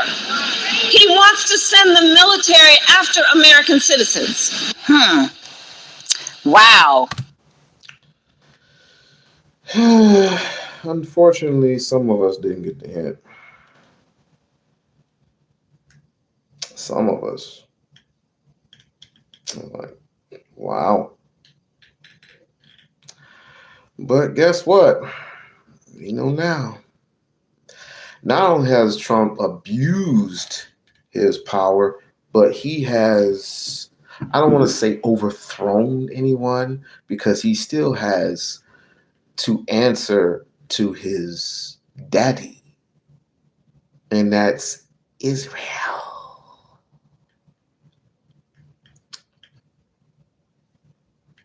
He specifically said it himself. I am Israel. Couldn't say nothing else. He was cringing. Them teeth was, and that face was, but he had to say it because he knows Israel is in charge of him, basically. So he goes against that. He goes against everything that he's doing right now, and everything that he has done will be undone. So he had to say it. And plus, he ain't fucking with Putin anyway, so he ain't fucking with Kim Jong-un. He'd rather be business partners with Kim Jong-un. He would rather do it. I mean, isn't he the one that sold secrets to China his first term? Just saying. You know, it's this thing about being right and being able to say, I told you so. I know it's petty, but I'm a petty sister. I got a lot of petty in me, and I have petty ancestors. We now know that over the weekend, when we got news of the latest shooting in Minneapolis, and I can't even say it's the latest shooting because I just saw reports earlier today of a woman who was running away from ICE agents. I don't know if she was a part of a community watch group. We just know that she was running away from them, her hands in the air as she's running, and then she ends up falling to the side because they shot her with a non-lethal weapon, and so her hand is damaged. We see her collapse to the ground. They are proactively shooting at people, be it with lethal ammunition or non-lethal ammunition. But we also saw, all of us, and if you haven't seen it yet, I'm not going to show you an image of it right now, but you look up what happened to Alex Preddy. What we now know about this 37-year-old ICU nurse who worked for the VA is that he was somebody who cared for people. We know that he had a weapon on him, which I thought I was pretty sure Americans were down with that. I was pretty sure that the NRA and that the American populace was excited about people being able to carry weapons. Remember when y'all said Barack Obama was going to take your weapons, and then you said Joseph Robinette Biden was going to take your weapons? Surprisingly, it's not that, because after Alex Peretti showed up at this community intervention where they're basically observing, he had a weapon on his side, which he has a permit for. He was observing. Give me 1 second. I'm sorry. Give me 1 second.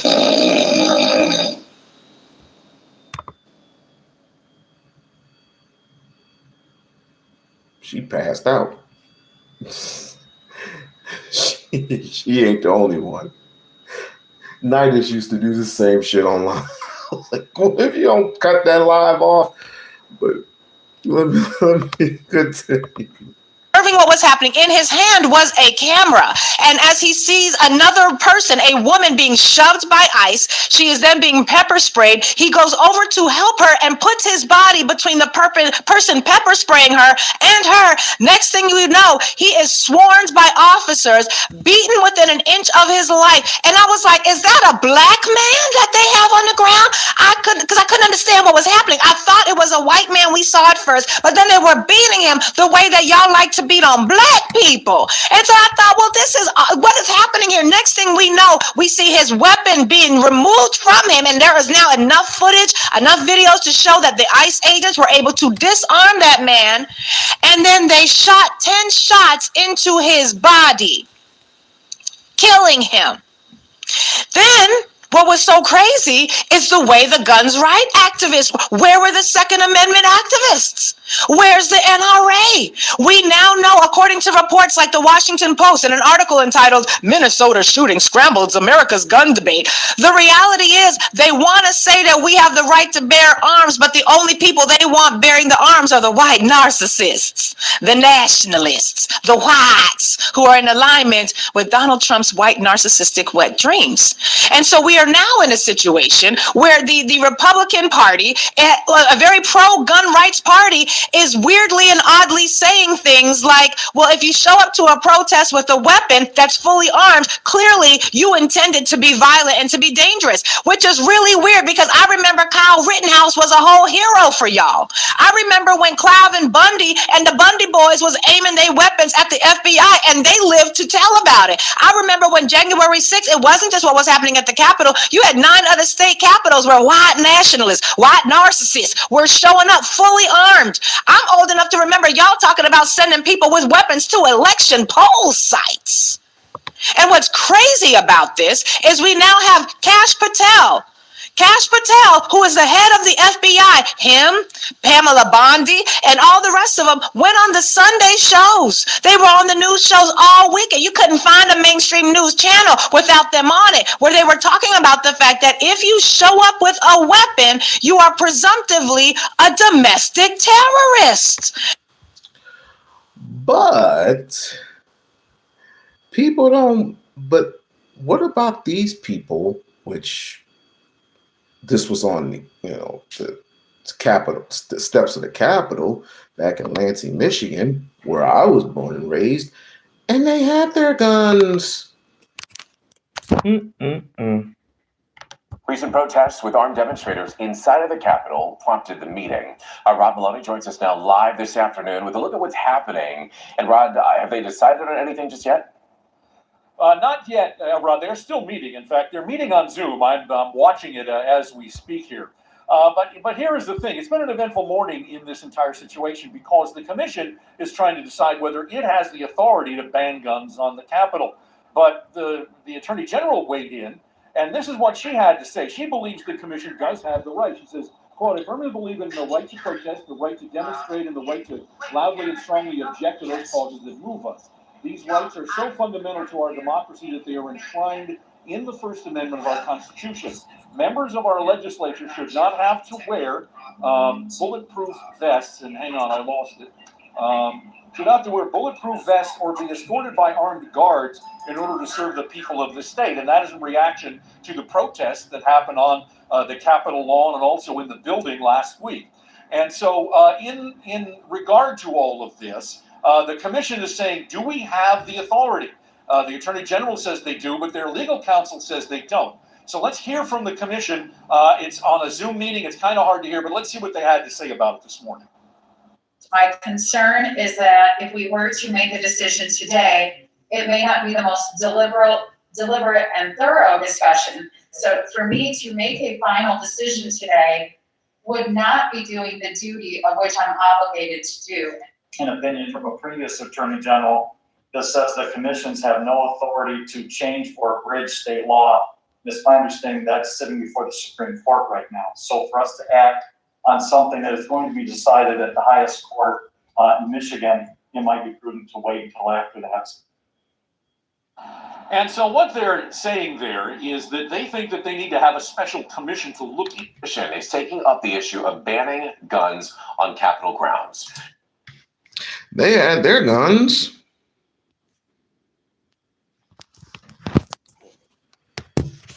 But now they can't have guns now at a protest?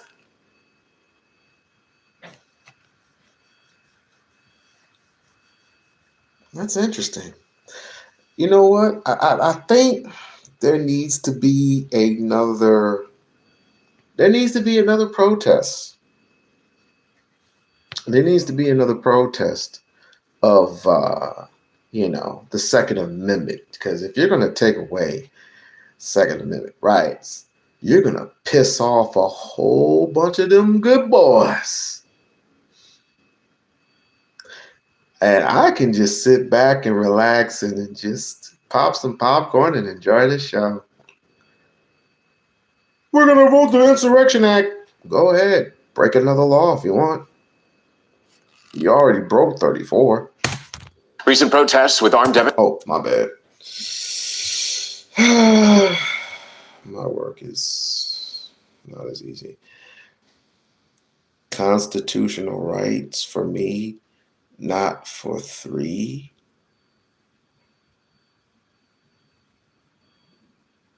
That doesn't sound righteous. Constitutional rights for me, not for 3. Elaborate. Color me black to find out that when y'all was talking about the government wants to come and take your weapons, you were right, except you didn't acknowledge that it was your own side that was gonna do it. Take a listen to Cash Patel and his Keystone Cop ass. Let's hear what he had to say. As Christy said, you cannot bring a firearm loaded with multiple magazines to any sort of protest that you want. So how the hell is a person supposed to know if the gun is loaded or not? Am I supposed to tell the agent, excuse me, I know you're going to throw me down to the ground real hard and do a whole bunch of nonsensical stuff, but can I just tell you that my gun is not loaded? If I show you this, can you let me go?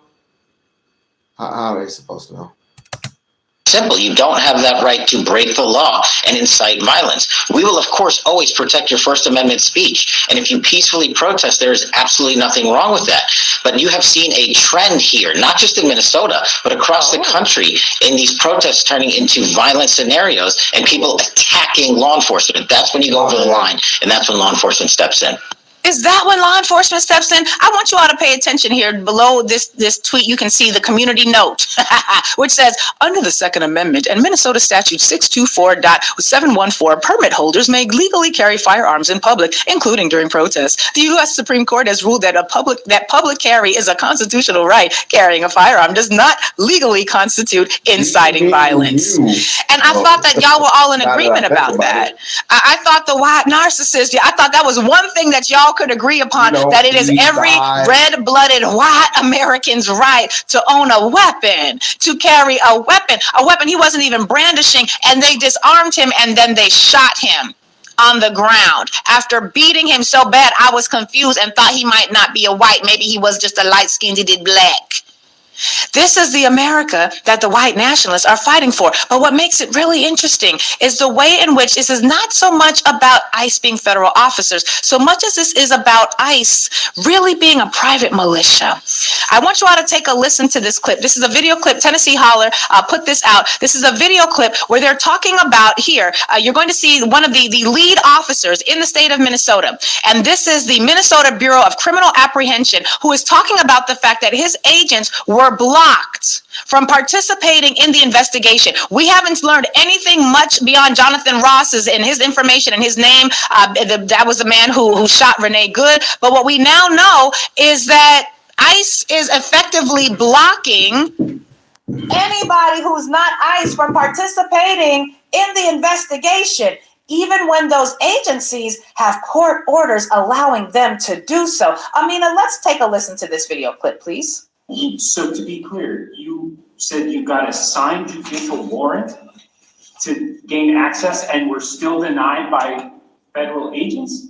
Yes, that's accurate. The question was, we had a signed warrant and we were still denied access to the scene. That's accurate, correct. We took the step of getting the search warrant because we were denied access to the scene. So we thought that we'd be able to get access to the scene, much like we would anywhere else, by having an independent judge agree that we have probable cause to investigate the incident. Oh, crap. To run down senators and Yes, that's accurate. The question was, we had a signed warrant and we were still denied access to the scene. That's accurate, correct. We took the step of getting the search warrant because we were denied access to the scene. So we thought that we'd be able to get access to the scene, much like we would anywhere else, by having an independent judge agree that we have probable cause to investigate the incident at the scene. That was provided the information to the Department of Homeland Security, and they said that this was a scene and matter being investigated by the federal government, and they did not allow us physical access to the scene. You arrived at the scene, you were denied, you go to a judge, ask for a warrant, the judge grants said warrant, you show up with that, you're still denied. That's accurate. We were denied after we provided information we had a warrant. So wait a minute.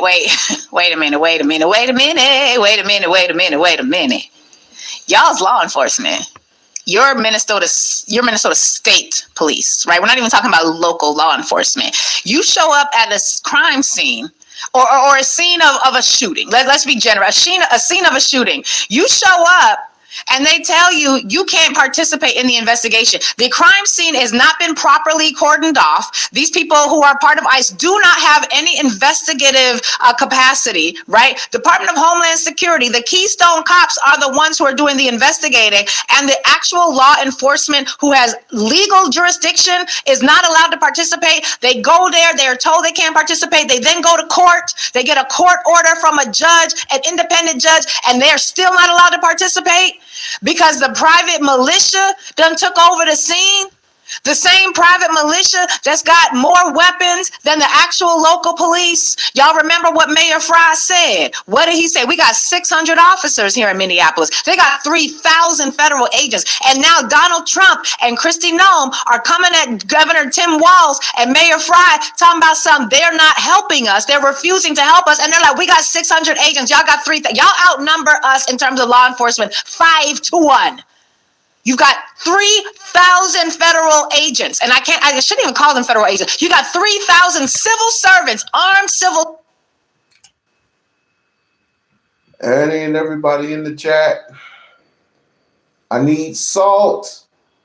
Put up your salt, shake. Put up your salt for these ICE agents. Put up the salt. Servants who are functioning like a private militia, who are refusing to allow the actual law enforcement to investigate what happened to Alex Preddy. This is not federal law enforcement. This is Donald Trump's private army. This is his militia. We got to be clear about what that means. The FBI is now saying you don't have a right to show up at a protest with a weapon. If you do, you're presumptively a terrorist, a domestic terrorist. Now, what we also have not talked a lot about here on these airwaves is the fact that even when ICE shows up, it's not just ICE by themselves. We are seeing increasing reports of actual private militia, white narcissists, armed white narcissists who are accompanying ICE. who are fulfilling I'm deputizing myself into the racist war type of era. These are the people accompanying ICE. They show up when ICE is there. ICE is preventing effective actual law enforcement from participating. This is a militia. This is a militia. Now, you may recall that we've played previously clips where officers are talking about how when they are off duty, they are being arrested and harassed. I don't have time to play it right now because I want to shift gears in just a little bit. But in the podcast episode, which will be out later on today, Larry breaks it down where we go into all of these topics way more in depth. In the podcast episode, you're going to get a chance to hear our conversation about the fact that this is a private militia. And we know that even if your local law enforcement is in agreement with you that ICE must go, local law enforcement no longer has the capacity to enforce the laws in our local communities if ICE says otherwise. I need that to sit with us for just a little bit, because it would be tragic if all we focus on is what happened to Alex Peretti. May he rest in peace. And I mean that absolutely sincerely, because what's happened to him, what's happened to Renee Good, absolutely awful and diabolical. I do want to make a quick note, however, the say her name thing that I'm seeing a lot of people doing, say his name, Alex Peretti, say her name, Renee Good, that's breaking news. Renee Colbert has some things to say. Breaking news. Bitch to Naomi Osaka off after she won. I want people to stop making Black women's victories about white fragility. Stop asking Black women about how the loser felt because she was beat. I hate how the feelings of the losers are centered, and that only happens when it's a Black woman who's a champion. Now, I could be wrong. Maybe if I watch when Naomi Osaka loses and whoever is interviewing the person who beat her, maybe. That was the wrong one. My bad. Wrong one. It's not for y'all. Righteous, that's not for y'all. The reason we had Say Her Name, and the reason that people like Kimberly Crenshaw and the African American Policy Forum came up with the Say Her Name framework was because when Black women were being shot and assassinated by police, they weren't getting any of the attention. They weren't getting any of the organizing effort. And frankly, and this is not to set up a sort of a juxtaposition between what was happening when Black men are shot by police and what was happening when Black women were shot by police. It was simply a recognition that in addition to all of the work that we do to bring attention to what happens when Black men are shot by police, we got to bring that same level of attention to Black women, because it wasn't happening. Kimberly Crenshaw got a whole book about why. Okay, now breaking news. I got the wrong one. My bad. Donald Trump, you're a lying piece of shit. Kristi Noem, you're a lying piece of shit. JD Vance, you're a lying piece of shit. See, what you motherfuckers thought was you were going to get away with calling Alex Peretti, who is an actual hero, a terrorist, because initially only a very short clip that only showed your white nationalist murdering a man in cold blood that, absent any other context, you would be able to fill in the blanks and lie on this man.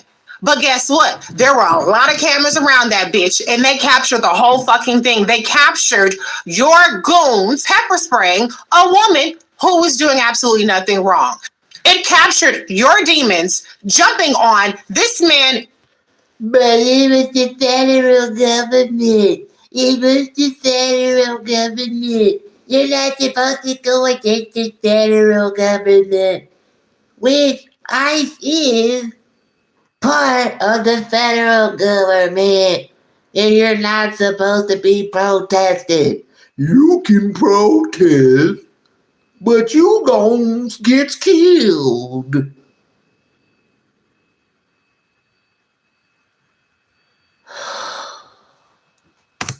And this woman brutalizing him, disarming him with the gun that he was legally allowed to have for all you don't tread on me motherfuckers who all of a sudden don't give a damn about the goddamn Second Amendment when they're gunning down people who actually have legally registered guns. Y'all skip over all that shit. But they stole his gun and turned around and shot this man who was on the ground, who was disarmed, who was not any kind of threat to these motherfuckers who, again, do not have any legal authority over you as citizens. They are not law enforcement. They do not have the ability to arrest, to kill Americans. I don't know, Georgie Porgy. I don't know. things is bothering me. So, like, old conservatives who have given up. There are laws enforced, not because of the federal government, because the federal government,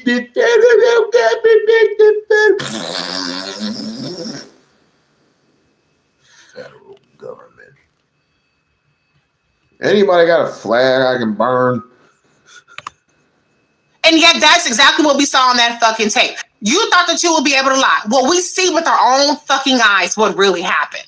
Not that we would trust anything you motherfuckers say in the goddamn place. And this is exactly what anybody could have predicted would happen when your fucking degenerate hillbilly elegy ass fucking vice president, him and his eyeliner, got up there telling these people that they have absolute immunity.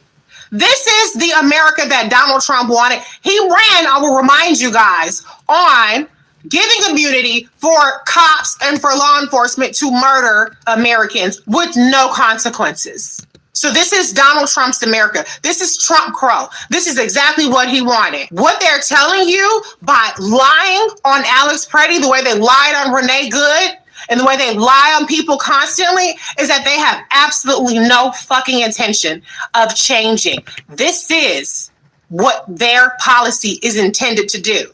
It's intended to terrorize, it's intended to murder, it's intended to steal, and it's intended to be cruel. Hold on a second. Let me see. JD Vance. Wait. JD Vance on Alex Peretti. I think it's JD Vance on Alex Peretti. Let's see.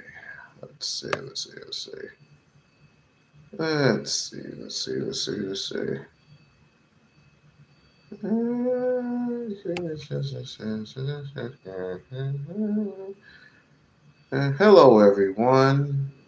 Hey, Cynthia, how are you? Welcome to the live stream. I'm scared for the country. Why? I walked away from so many people over Trump. There's a lot of people that walked away from anything. Everything.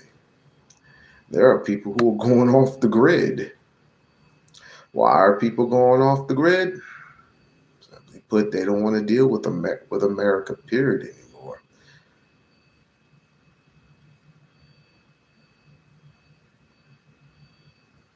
No, I don't want to deal with the 500. No. Igniting days of protests and national outrage. Federal President J.D. Vance is now count as tensions rise. Minnesota Governor Tim Walz has demanded. I don't care. What was the one that was? I guess it was just about the baby. I guess it was just one about the baby. Wait. Give me a second.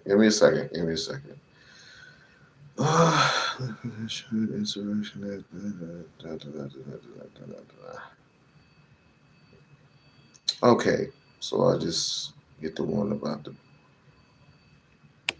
I don't think he said anything. I was just looking forward to some shit. Never mind.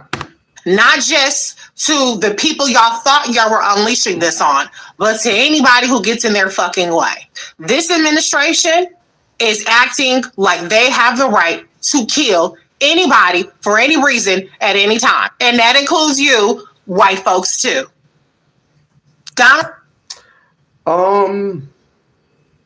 Isn't that the one that say victim of Trump? Or excuse me, the victim of Epstein? Something like that.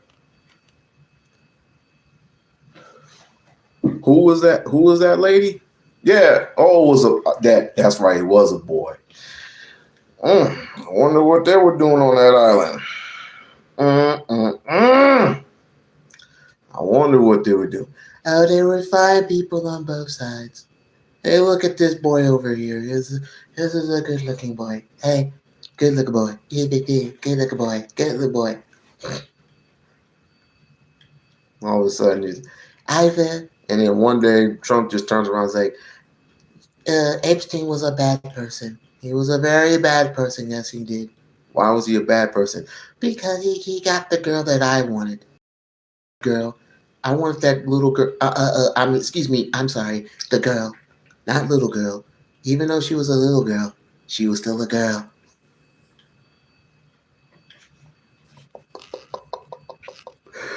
Oh, Jesus Christ. Oh, boy. That's the policy change. No, I don't want to do that. What did she say about Jasmine Crockett? Let me tell y'all something. I don't give a fuck how many times you want to sit up there and bitch on a podcast or write a hack job on Jasmine Crockett because you're offended that somebody has called you out on your misogynoir. We still gonna keep our foot on your necks. You know, this New York Times op-ed really pissed me off because I can't stand how y'all don't want to stand on business. Saying that the worst of 2020 online progressives has reared its head in this race. Bullshit for a number of reasons. Number one, don't say progressives when you really want to say black. Because progressives can be just as racist as you non-progressives. So what you really mean is black, not progressive. So just say black, that's what the problem is, right? Black motherfuckers is telling y'all that y'all racist and sexist, and you are. Number two, you're fucking welcome for the 2020 online progressive movement when you really mean black. The 2020 racial reckoning was actually the best thing that happened to this country because when black people got our asses out there and rose up and made white people and non-black people have to be decent for 2.5 seconds, that saved this whole country from a madman that was killing us off in COVID. So all of y'all motherfuckers are welcome. The fact that you're trying to invoke that as a negative is you telling on your self. And because y'all really did deep down inside have a problem with having to be forced to be decent when it came to racial politics for 2.5 seconds, that backlash is exactly why we have this dumb fuck back in office again. Because you just couldn't fucking stand it now, could you? The problem is y'all motherfuckers have more of a problem with racism being called out than you do with racism. And that's because you don't actually have a problem with racism. You don't have a problem with misogynoir. But you do have a problem with being offended, and it's offensive to you for you to be called out on your shit. Well, that's too motherfucking bad. And the last thing I'll say is you can't fucking gaslight me into thinking that, oh, you know, what's going to happen if y'all make white people scared about how them being called racist? Y'all motherfuckers ain't scared of fucking being called racist. We have a fucking white nationalist president, a white nationalist militia that's out there kidnapping motherfuckers that ain't white. So y'all definitely ain't fucking scared. What you don't like, though, is that I guess if you're supposed to be one of the good motherfucking guys, then you don't like the stigma with it, but you don't have a problem with the actions. Well, if you don't like the stigma, don't do the fucking actions, and then you ain't got to worry about being called out on it. Why don't you improve your behavior, examine your biases, and operate in a spirit of intellectual consistency? That's all we've ever motherfucking asked from y'all, and apparently that's too much. But oh well, get over it, because you're not going to suppress our defense and our protection of a black woman when she's confronted with bullshit. If you want to confront her on policy, do that. But keep the same energy for the white man that's running. Let me tell y'all something. I don't give a fuck how. Damn.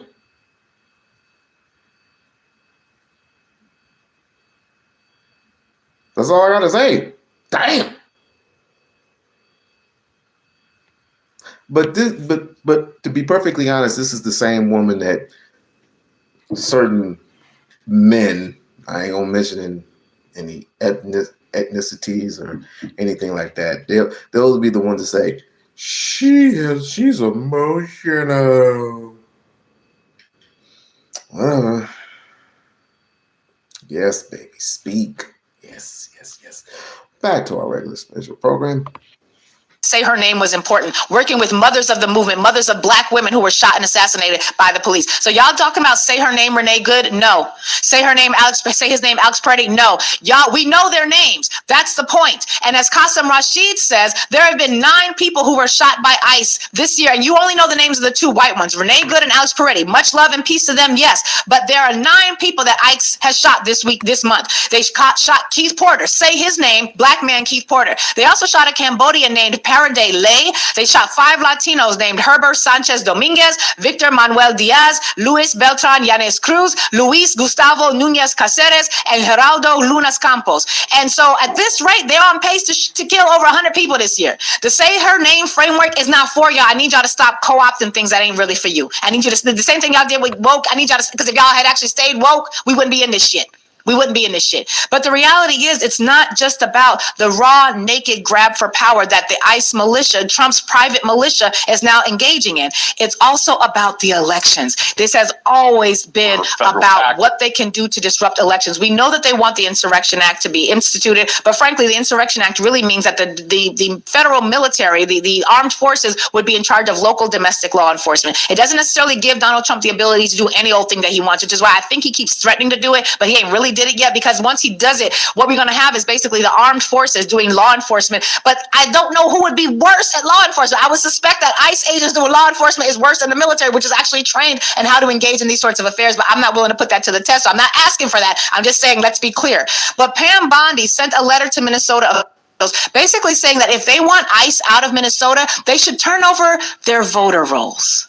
Minnesota has almost a completely evenly divided state legislature. There was one seat in the Senate in the Democrat side that gave them the power and the authority to have a Democratic-led Senate in that state. But the reality is, in this letter, on the second page of the letter, Pam Bondi says, in order for you to get ICE out of your state, a state that has less than 200,000 immigrants in it, when Texas is right there, Florida is right there, Pamela Bondi said, in order to get ICE out of your state, in addition to other other things that she wants them to address, they have to, quote, allow the Civil Rights Division of the Department of Justice to access voter rolls to confirm that Minnesota's voter registration practices comply with federal law as authorized by the Civil Rights Act of 1960. Fulfilling this common sense request, she calls this shit common sense. Fulfilling this common sense request will better guarantee free and fair elections and boost confidence in the rule of law.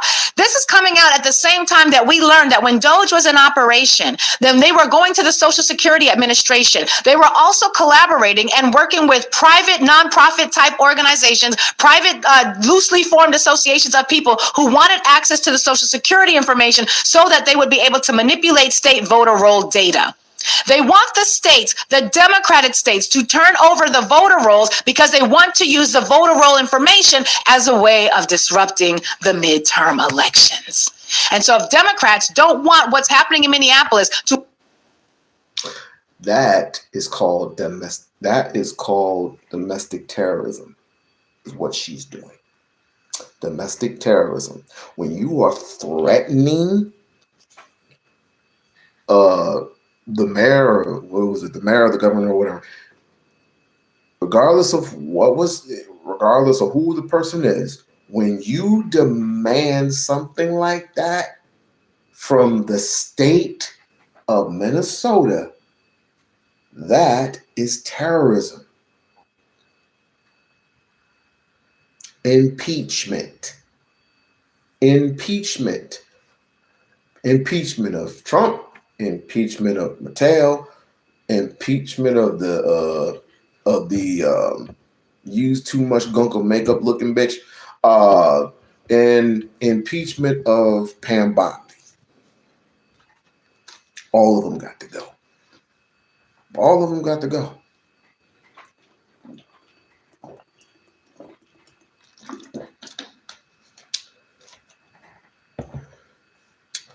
Deuces.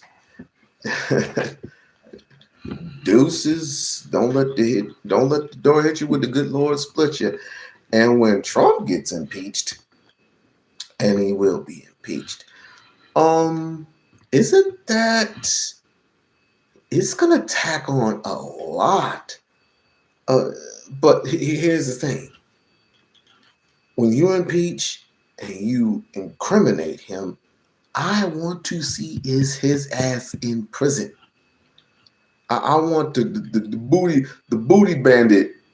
Oh wait, he's out of prison. Damn it. Damn. If the booty bandit was still in prison, I want him next to Trump. Say, hey Trump, how you doing there, handsome? Now here's how it goes in here. I like you and I want you. We can do this two different ways. The easy way or the hard way. The choice is yours. He said, I am the president. I guess you want it the hard way. Oh, breaking news. Breaking news. What did Trump say? I didn't know Trump elaborate on this issue. What did he say? Are joining Democrats calling for a full investigation into the killing of Alex Preddy by Border Patrol agents in Minneapolis. What we're seeing on TV is causing deep concerns over federal tactics and accountability. Senator Bill Cassidy calling the situation disturbing, writing the credibility of ICE and DHS are at stake. Senator Lisa Murkowski adding, ICE agents do not have carte blanche in carrying out their duties. Others taking issue with how quickly the Trump administration made an assessment, labeling Preddy a domestic terrorist without providing any evidence. John Mitnick, who served in President Trump's first term and helped establish the Department of Homeland Security, criticizing the agency, saying, I'm enraged and embarrassed by DHS's lawlessness, fascism, and cruelty. But top Trump officials continue to double down. FBI Director Kash Patel suggested it is illegal to bring a gun to a protest. You cannot bring a firearm loaded with multiple magazines to any sort of protest that you want. It's that simple. Overnight, President Trump telling the Wall Street Journal he doesn't like any shooting, adding, quote, but I don't like it when somebody goes into a protest and he's got a very powerful, fully loaded gun with 2 magazines loaded up with bullets also. That doesn't play good either. It's a stark contrast to what many Republicans, including the president, had to say about Kyle Rittenhouse, seen here carrying an assault-style rifle through Kenosha, Wisconsin in 2020, before opening fire, killing 2 men. He was acquitted on the charges. President Trump called him a very nice young man. Minnesota officials say Preddy was a lawful gun owner with a permit to carry, a right protected under the Second Amendment. Republican Congressman Thomas Massey posting, carrying a firearm is not a death sentence. It's a constitutionally protected God-given right. The NRA even speaking out, posting, responsible public voices should be awaiting a full investigation, not making generalizations and demonizing law-abiding citizens. The president's predecessors calling for it all to stop. Former President Barack Obama said the shooting should be a wake-up call to every American. And former President Bill Clinton stating, at every turn, the people in charge have lied to us, told us not to believe what we've seen with our own eyes. And over on Capitol Hill, Senate Democrats are now trying to take a stand, saying they will oppose a Department of Homeland Security funding bill that could lead to a partial government shutdown by the end of the week, which means TSA agents and FEMA response would be impacted. But regardless, it will do nothing to stop the $75 billion that Republicans have already passed and allocated toward funding ICE. Interesting.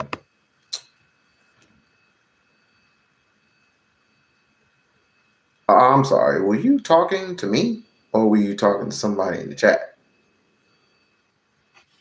Please say you're talking to me, I dare you. To happen to their state, then basically cough up the information so that when it comes time for y'all to go to vote in the midterm elections, which are happening right now, we're going to talk about that in just a minute, they're able to do exactly what they want with them voter rolls. And they could come doing to everybody what they already did in Florida. Do you remember Florida with Governor Ron DeSantis? Remember when he created that election police force, which basically went around and arrested Black people, arrested Latino people, Black American people, for all of you who seem to indicate that, you know, your lineage gonna protect you. It ain't. It won't. But okay. But they had a police force, Florida's election police force, and that's not what it was officially called. I can't remember the official name of it. But they basically arrested a whole bunch of Black people very publicly. It was kind of— Well, in order for me to answer your question, are you Black or white?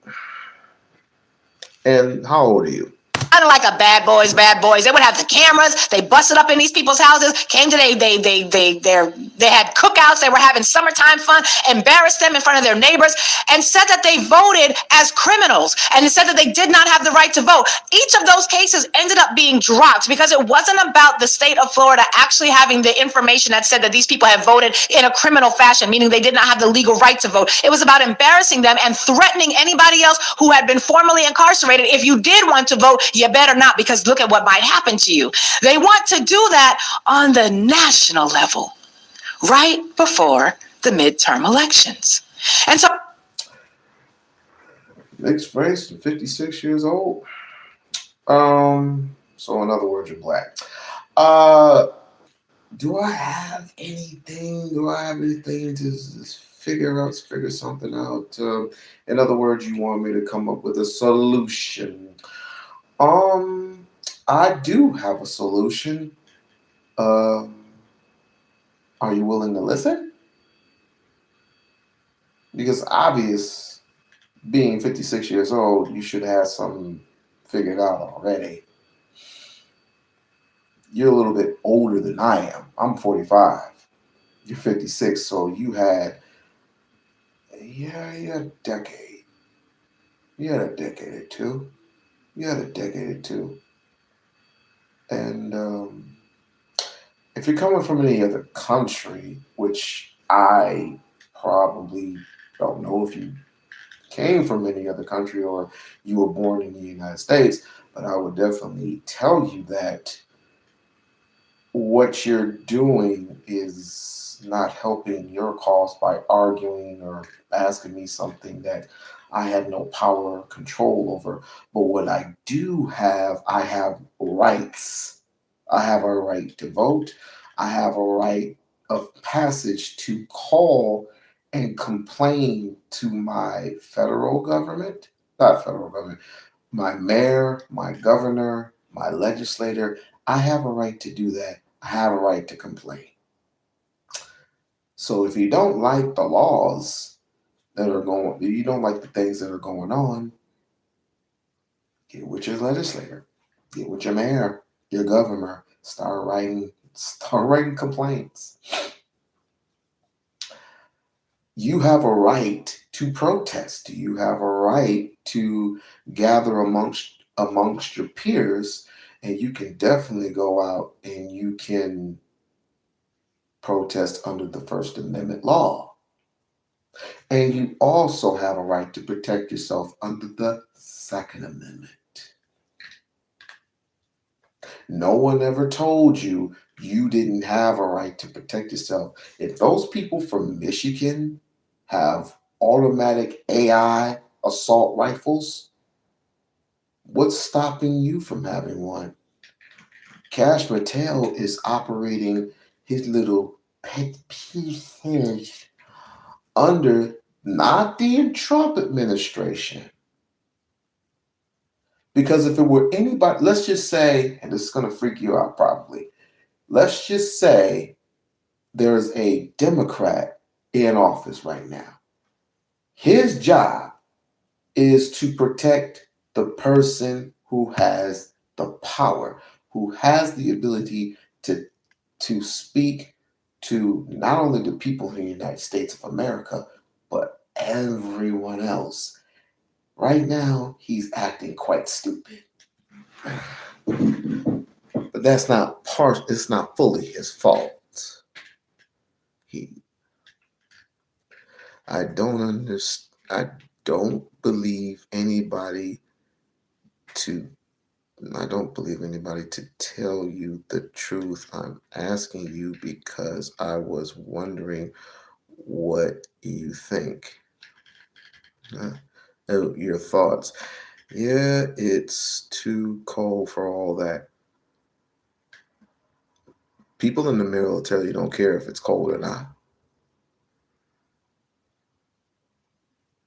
People in the people in the coal mines don't give a damn if it's cold or not. If you need something done, you got to get it done. Through rain, sleet, snow, mud, you got to get it done. You have to get it done. Over here in Vegas, it was what, 100 and last summer it was the hottest it was 118 degrees. It was hot as fuck, but people were outside and they were protesting over I forgot what shooting it was, but they were out there on the strip protesting. They had water. My point of contention is, if you need something done, you got to do it. If you do not like what is going on. And I don't know if you're Mexican. You might be Mexican. You might be Puerto Rican. You might be Jamaican. You might be Haiti. I don't know who you are. But apparently, if you have an issue, in your state, in your city,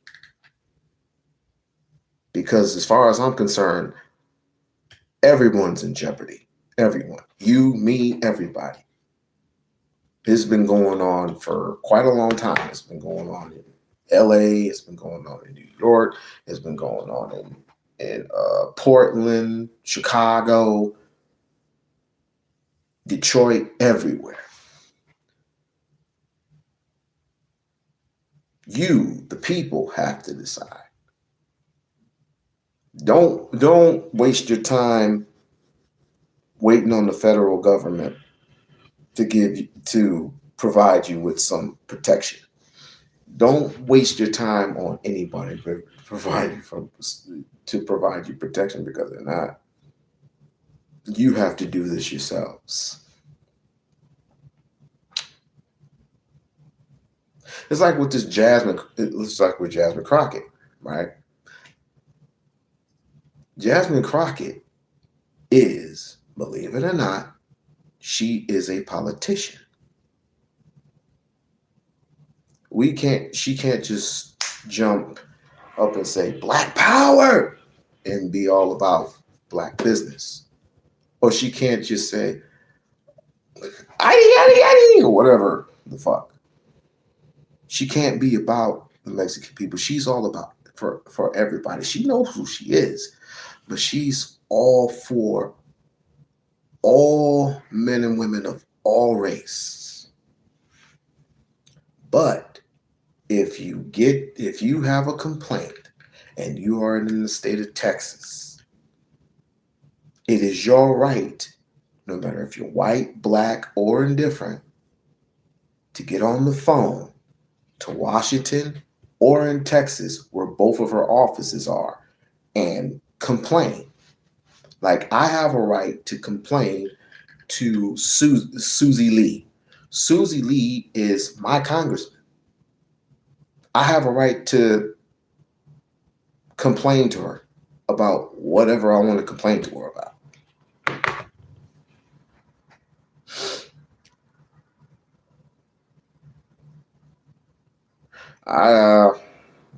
Me and you are not on the same. Well, she could have done a little bit better, but James Tellerico didn't. I mean, he just sounded regular to me. But both of them did good. Not great, but good. I think Jasmine needs another debate. She needs another debate, I could tell she was exhausted. I can definitely tell she was exhausted. She was tired, but baby girl got to do what she got to do. You know what I mean? But everyone has a voice. Don't let no one exclude. It's the federal government. It's the federal government. Get these immigrants out. It's the federal government. It's the federal government. I don't want these immigrants in here. Why? Because I just don't want them here. Why can't they go in their own country and set themselves free?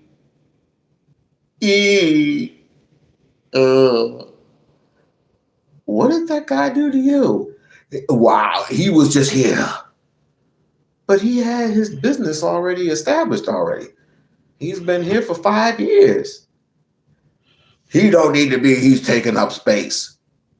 But his business is thriving.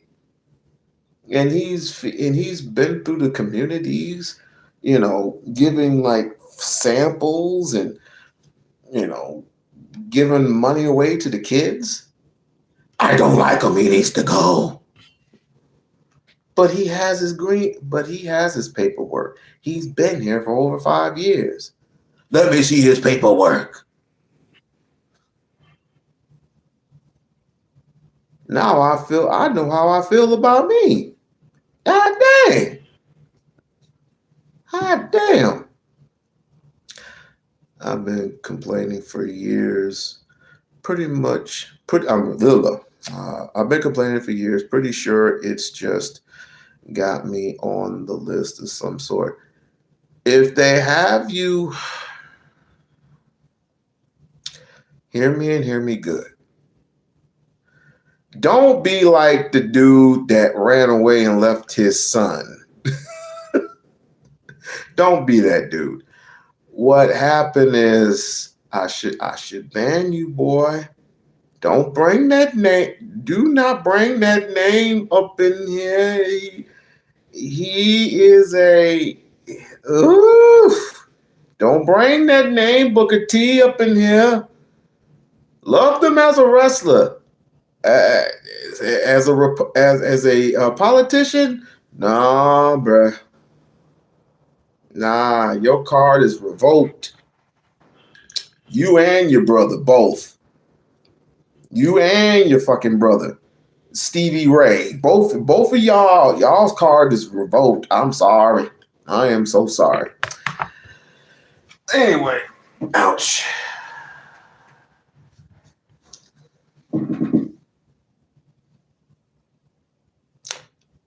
Hear me and hear me now. What city and state are you from? Because I don't want to get things construed. What city and state are you from?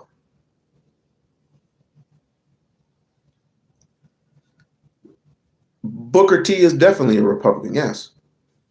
Yes, in the state of Texas, yes, he is. I would have, I don't want to have my boy Diedrich Davis here. Diedrich Davis here. He would tell you the truth about Booker T. Shouts out to Diedrich Davis in the new wrestling world order. Salute, salute, salute. Bridgeport, Connecticut. Okay. Wait, you from you're from Bridgeport, Connecticut? It's cold out there. No, I was speaking to the Frank guy. I was speaking to the Frank guy. What city and state you're from? I was speaking to the Frank guy. What city and state are you from? Because it all depends on what city and state that you're from. And because usually what he's doing, he is attacking South Florida. Has ICE already been in South Florida? Let me see. Has ICE agents?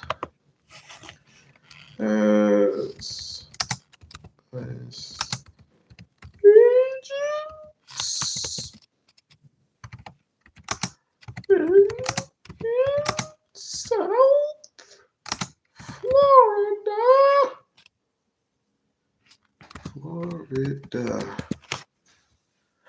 Oh, they've been in South Florida. They've been in Florida already. ICE agents have been deployed in Florida, especially in the central Florida. Congressman Maxwell Frost confirmed that ICE have made pretty large hotel residents in the area, indicating that the significant presence of agents. Additionally, there are concerns. There are concerns about a potential new ICE detention center. There's a new ICE detention center in Florida? There's a new ICE detention center in Florida?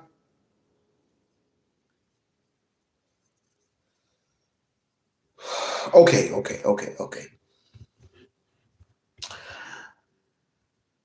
I'm going to say this, and I want you to listen and listen good.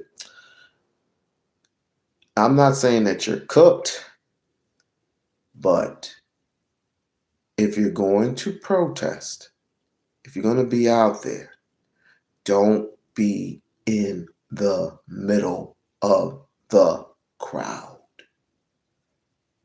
have a sign there. And also, you should have,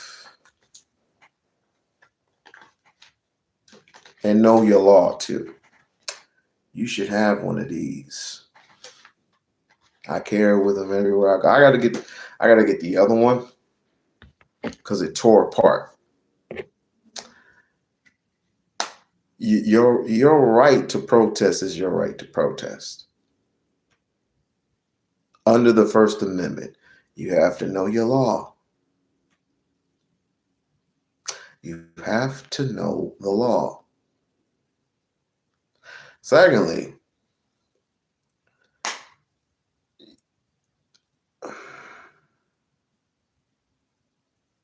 if they ask for papers, play dumb. Don't say anything. Say, I don't know about papers, but you can speak with my lawyer. Just say, I don't know about papers, you speak with your lawyer.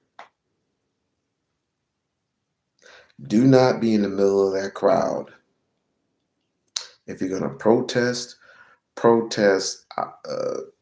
not in front and definitely not in back. Don't protest in front.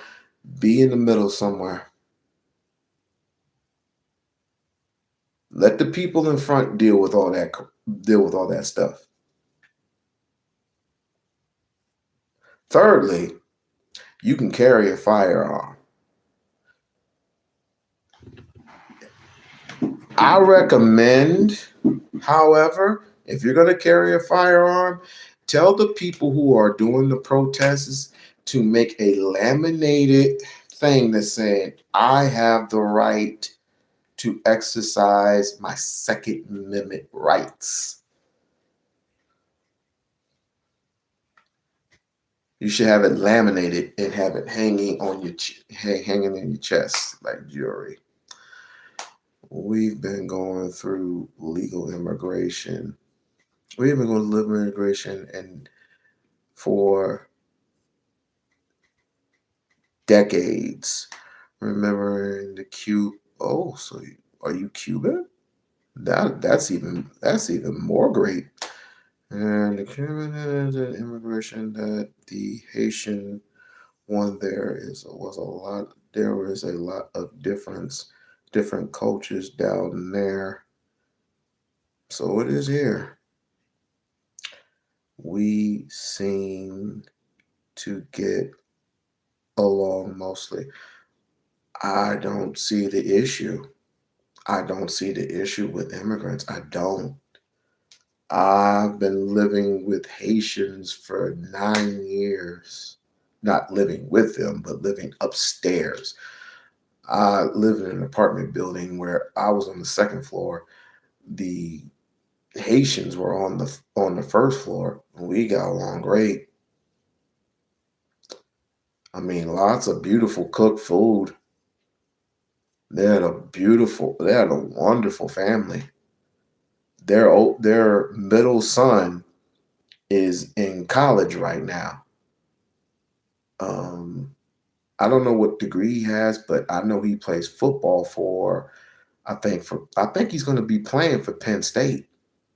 If I'm not wrong, if I'm wrong, I have to remind him. I can just go to him and ask. But he's going to be playing for Penn State University as a linebacker. He just needs some more meat on his bones, but he's going to be playing linebacker. He's a pretty good kid. I dropped it. Their children needed a ride to school. If I was available, I gave them a ride to school.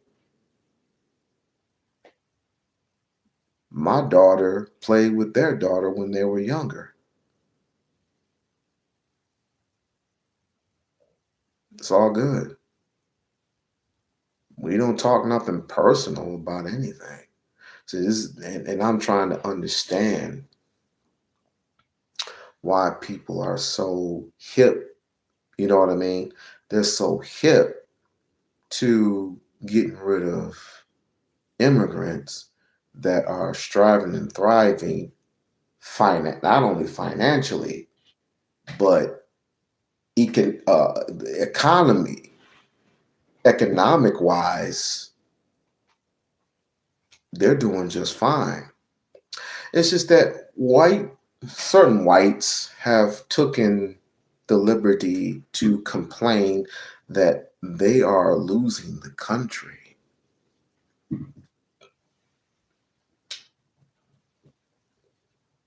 And a lot of them complain, just like Nick Fuentes,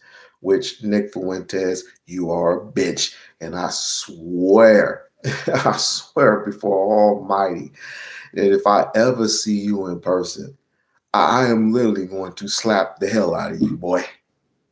I'm just going to slap you. How is it that you are an advocate of white America and you're Mexican? Dumbass. So you have caused all this freaking trouble for one. I don't care if he's gay. If he's gay, he's gay. That doesn't bother me. I could care less about that. Well, what I am concerned is you're going to do all this shit. This is basic because not only do you hate yourself, but you want to risk life and limb for a person who was African American to be who he is, and you hate him for the simple fact, and you're wishy-washy too, because JD Vance, he's, as much as I'm not a fan of his either, but JD Vance is married to a Indian woman. But you particularly hate yourself, even though you are a Mexican American, you dumb son of a bitch. Ireland. Trump's trying to capture Ireland, I heard. If he's going after Greenland, he might as well. If he's going after Greenland, and he's going after Canada, and he's going after Mexico, what stopped him from going after other countries like Ireland? What's stopping him? He's the president. He can do whatever he wants, right? You have a right. You have a right to voice. You have the right to speak words. You have a right to complain. You have a right to protest. Do what you did in the No Kings, the No Kings protest. I wish to God I would have had to go on the No Kings protest here in Vegas. I had a fucking ball. I would have had fun. No Kings. No Kings.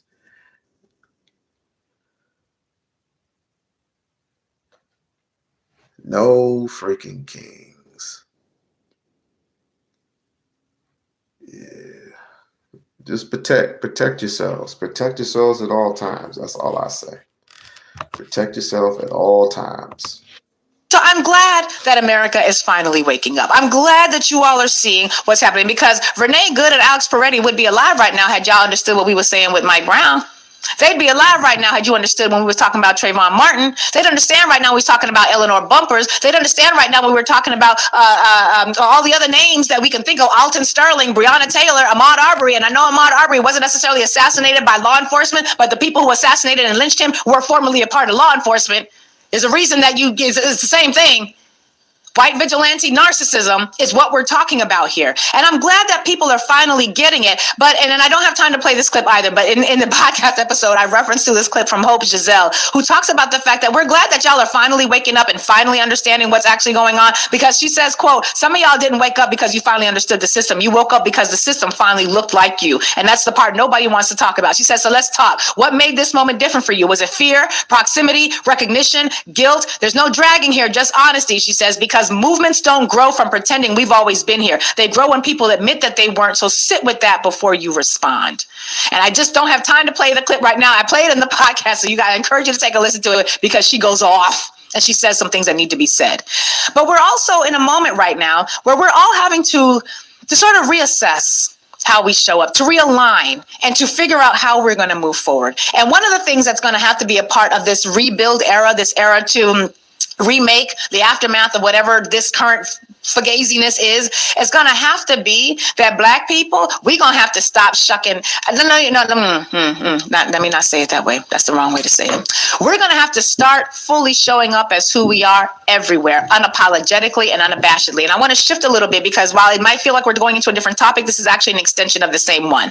Keith Edwards is one of the many progressives who seems to have an issue with Jasmine Crockett. He believes that she's far too polarizing. He does not believe that she has a chance to win the Senate race. Now, you all know I have interviewed Jasmine Crockett on this show multiple times. In fact, it was on this show where she indicated that she was considering a Senate launch. Well, you know that I have interviewed James Talarico. I think both of them as candidates for the Senate position in the state of Texas are good candidates, and Texas would be done well by all of them. I do also know for the record that Jasmine Crockett has a more extensive record. I do also know for the record that a whole lot of y'all had issue with Jasmine Crockett because you would sit in my mentions talking about how she was affiliated with AIPAC. And even if she wasn't affiliated with AIPAC, did she take money from AIPAC? Did AIPAC like her? We know that AIPAC didn't like her because Larry went online and was able to pull up at opensecrets.org Jasmine Crockett's donation record. And we know that AIPAC don't donate to Jasmine Crockett, but y'all sat in our mentions. And by our, I mean people who were telling you the truth about what was happening in this race. Y'all sat in our mentions and talked about AIPAC, Jasmine Crockett, AIPAC. And yet, over the weekend, when we got pictures of James Talarico at AIPAC events from a couple of years ago, where they were like so excited to have James Talarico there, and James Talarico was excited to support the organization, I ain't seen none of y'all say shit about AIPAC and James Talarico. Isn't it interesting how we always want to have a higher standard for Black people than we do for actual people, for other people? I'm just saying it's important. Gary Chambers had some things to say about this, and I want us to be crystal clear that in this new era, as we're figuring out how we're going to move forward, what we ain't doing is moving backwards with y'all by acting like we are not going to show up as who we truly are. Gary Chambers had some things to say. I want you all to take a listen to this because the reality is, it's a whole lot of Black people out there right now in the state of Texas who are considering who to vote for in this special election, and you're being persuaded by white progressives like a Keith Edwards who are excited to tell you that Jasmine Crockett is too polarizing, that she can't win. Meanwhile, they keep trying to run these mamby-pamby ass moderates and they lose all the time. I need us to be clear about the connection to this because when Black people show up as who we really are unapologetically, it makes a lot of y'all nervous. And because of y'all's nervousness and the way that we as Black people have been epigenetically trained to center your comfort, we will often back up, but we ain't backing up no more. Take a listen to Gary Chambers as he breaks this down. This is an important one, y'all. Focus. Let's hear it. So Keith Edwards said this on Higher Learning. Do you think a Black woman can win the U.S. Senate seat in Texas? Yes. I think Jasmine Crockett has a hard time, but I think that's the difference. I actually think a Black woman with the right politics and who is truly not polarizing, because I think that's part of Jasmine Crockett's brand, is that she's a polarizing figure. So as a Black man who is often considered polarizing, controversial, I don't think that this is unique to Black women, number one. I think that when Black candidates are running for a statewide office, we are told that we can't win, and then there's a list of reasons why we can't. Jasmine Crockett here, who is a law school graduate, who's been a practicing attorney, who has been a member of the state legislature in Texas, who is now a member of Congress from Texas, is being said that she cannot win statewide. But Talarico, who does not have the resume that Crockett has, is being said that he can win because he's less polarizing. Really, it's just because he's white. It's just because he's white. When people like Keith Edwards say this, it means that the Black person is too authentically Black for white people that they go into circles with and have conversations with to be able to digest. They want us to downplay ourselves. But here's the kicker. America does not like bland, moderate, bullshit politicians. Donald Trump is the president because you continue to try to give America a moderate version of politics when we want polarizing. We want people who take a fucking position. We want people who are not afraid to stand up and fight. Because you know what most Americans realize? That audacity and bravado actually moves the ball forward, and people who are mealy-mouthed moderates tend to do nothing to help the American people. It's that simple. Now let's pause here for just a second, because I think this is an important point. And the reality is a lot of y'all are perfectly willing to recognize that you was wrong months after the fact. A lot of y'all are perfectly willing to acknowledge, oh my God, we should have listened to Black people. If we don't listen to Black people, we could have addressed police violence. And now that police violence is federalized into a private militia, oh my God, we should have listened to Black people. You should have listened to Black people a long time ago. Y'all always a day late and a dollar short. Y'all always come to the party trying to figure out what happened when we've been told you what was going to happen 11 years ago. I'm going to say this. Y'all need to start listening to Black people at the beginning. When we tell you up front, don't let a Renee Good and Alex Peretti have to be what causes you to listen. That's so classic white nationalist. It's so classic white narcissist. Y'all be wrong on everything. We tell you exactly who you are. We tell you exactly how y'all going to move. You do it, and then you mess up, and then you come back wanting us to teach you something, wanting us to explain some things to you, when the reality is you need to be listening to Black people from the beginning. And here's the part about it that really hurts, is that sometimes as Black people, again, because of the way that we were epigenetically conditioned in this society to center whiteness, and I have written extensively about how maintaining white people's comfort is a survival skill. On a plantation, if you could not make white people feel comfortable, baby, that could be the end of your life. Your family could be sold away. Today, if you can't make white people feel comfortable, white people with white nationalists and narcissistic underpinnings, you might be Alex Peretti, okay? So we are crystal clear about how these people move. But one of the things that we have to challenge ourselves as Black people is in recognizing that their fears should not any longer cause us to shift what we know is right. There's a lot of Black people who are thinking and saying things like, well, I want to vote for Jasmine Crockett, but I don't think the white people are going to vote for her. Stop doing what you know is not the right thing for you to do out of trying to play some whack-ass effort or approach at 3D checkers chess/chess/spade. Stop trying to like 3D do this shit. If you know that Jasmine Crockett is going to be a better candidate for you, a better fighter for you, if you know she doesn't have any of the AIPAC baggage that a lot of y'all was trying to label her with, then vote for the candidate who is going to be the fighter that you want them to be. And don't vote for the candidate that you think that the mealy-mouthed white moderate is going to vote for. The white moderates are voting for the white nationalist party. Ain't nothing you can do about that except show up at the polls. Now, this is why this matters. Because in the state of Texas, if Black voters did that, Black voters can win. Amina, let's get that second clip. I want you all to hear what Gary Chambers says about how Black people should be moving in this moment. Take a listen. What we as Black people need to do is stop buying into the same logic, because it's not just Keith Edwards. It's Black people who regurgitate the same type of BS, who don't believe in the brilliance and the power of Black people, but you think that the white man's ice is colder. But you think that the white man's ice is colder. And they use words like polarizing, controversial. They find all kind of buzzwords to say niggas. Niggas. We don't like the nigga shit y'all do. We don't like that you're Black. We don't like that you're a little urban with the way that you say things. We want you to talk in a way that makes us feel comfortable. But you know what? So what else is new? They don't like Jasmine because she has long fingernails,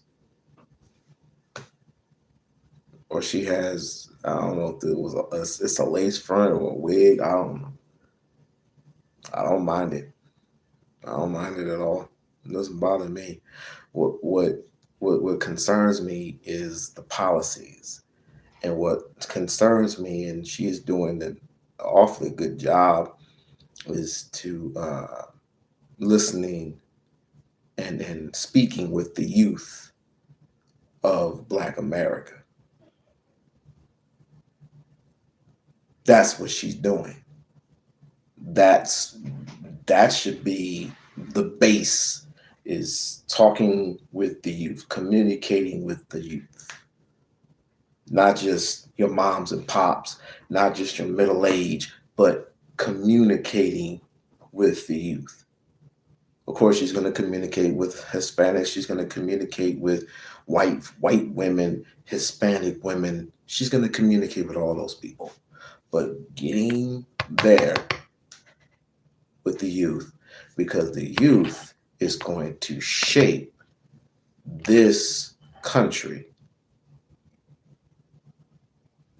unless ICE agents are willing to ice them all. I can't say the other word, so. Keith Edwards feel comfortable is why America's where it's at right now, because of moderate white people. Dr. King told you about moderate white people 50, 60 years ago. We're still fighting the same battle with moderate white people who will say progressive shit as long as the candidate's white. All you got to do is use cannabis legalization.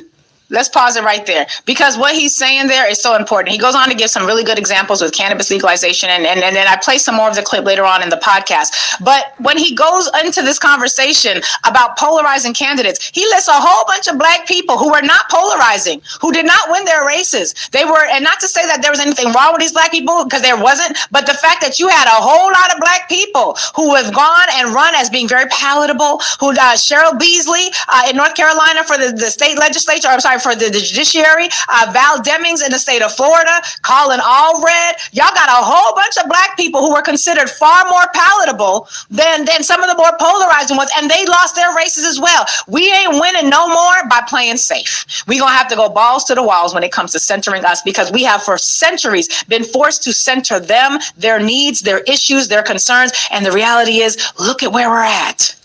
And I get it. A lot of that was survival skills, and I understand it. But as we are evolving in this moment, as we are recognizing who we truly are and connecting with the history that is going to free us so that we can build a future that will be able to manifest that freedom, as we're doing all of that, let's shake off this willingness or this socialization that has us being willing to sacrifice the fighters that we know will have our best interests, and going with the mealy mouth option. And not to say that James Tallarico is mealy mouth, but just to say y'all didn't have none of the smoke on it when it came to AIPAC for him that y'all did for Jasmine Crockett. You anti-black voters. Y'all didn't have none of that. So y'all held her to such a high standard, and she's got more qualifications than he does. And I'm not. He's a good dude. I think he's very important for white Christians. I think he's made a lot of good points. And again, either of these candidates, if they win, they're gonna do a good job.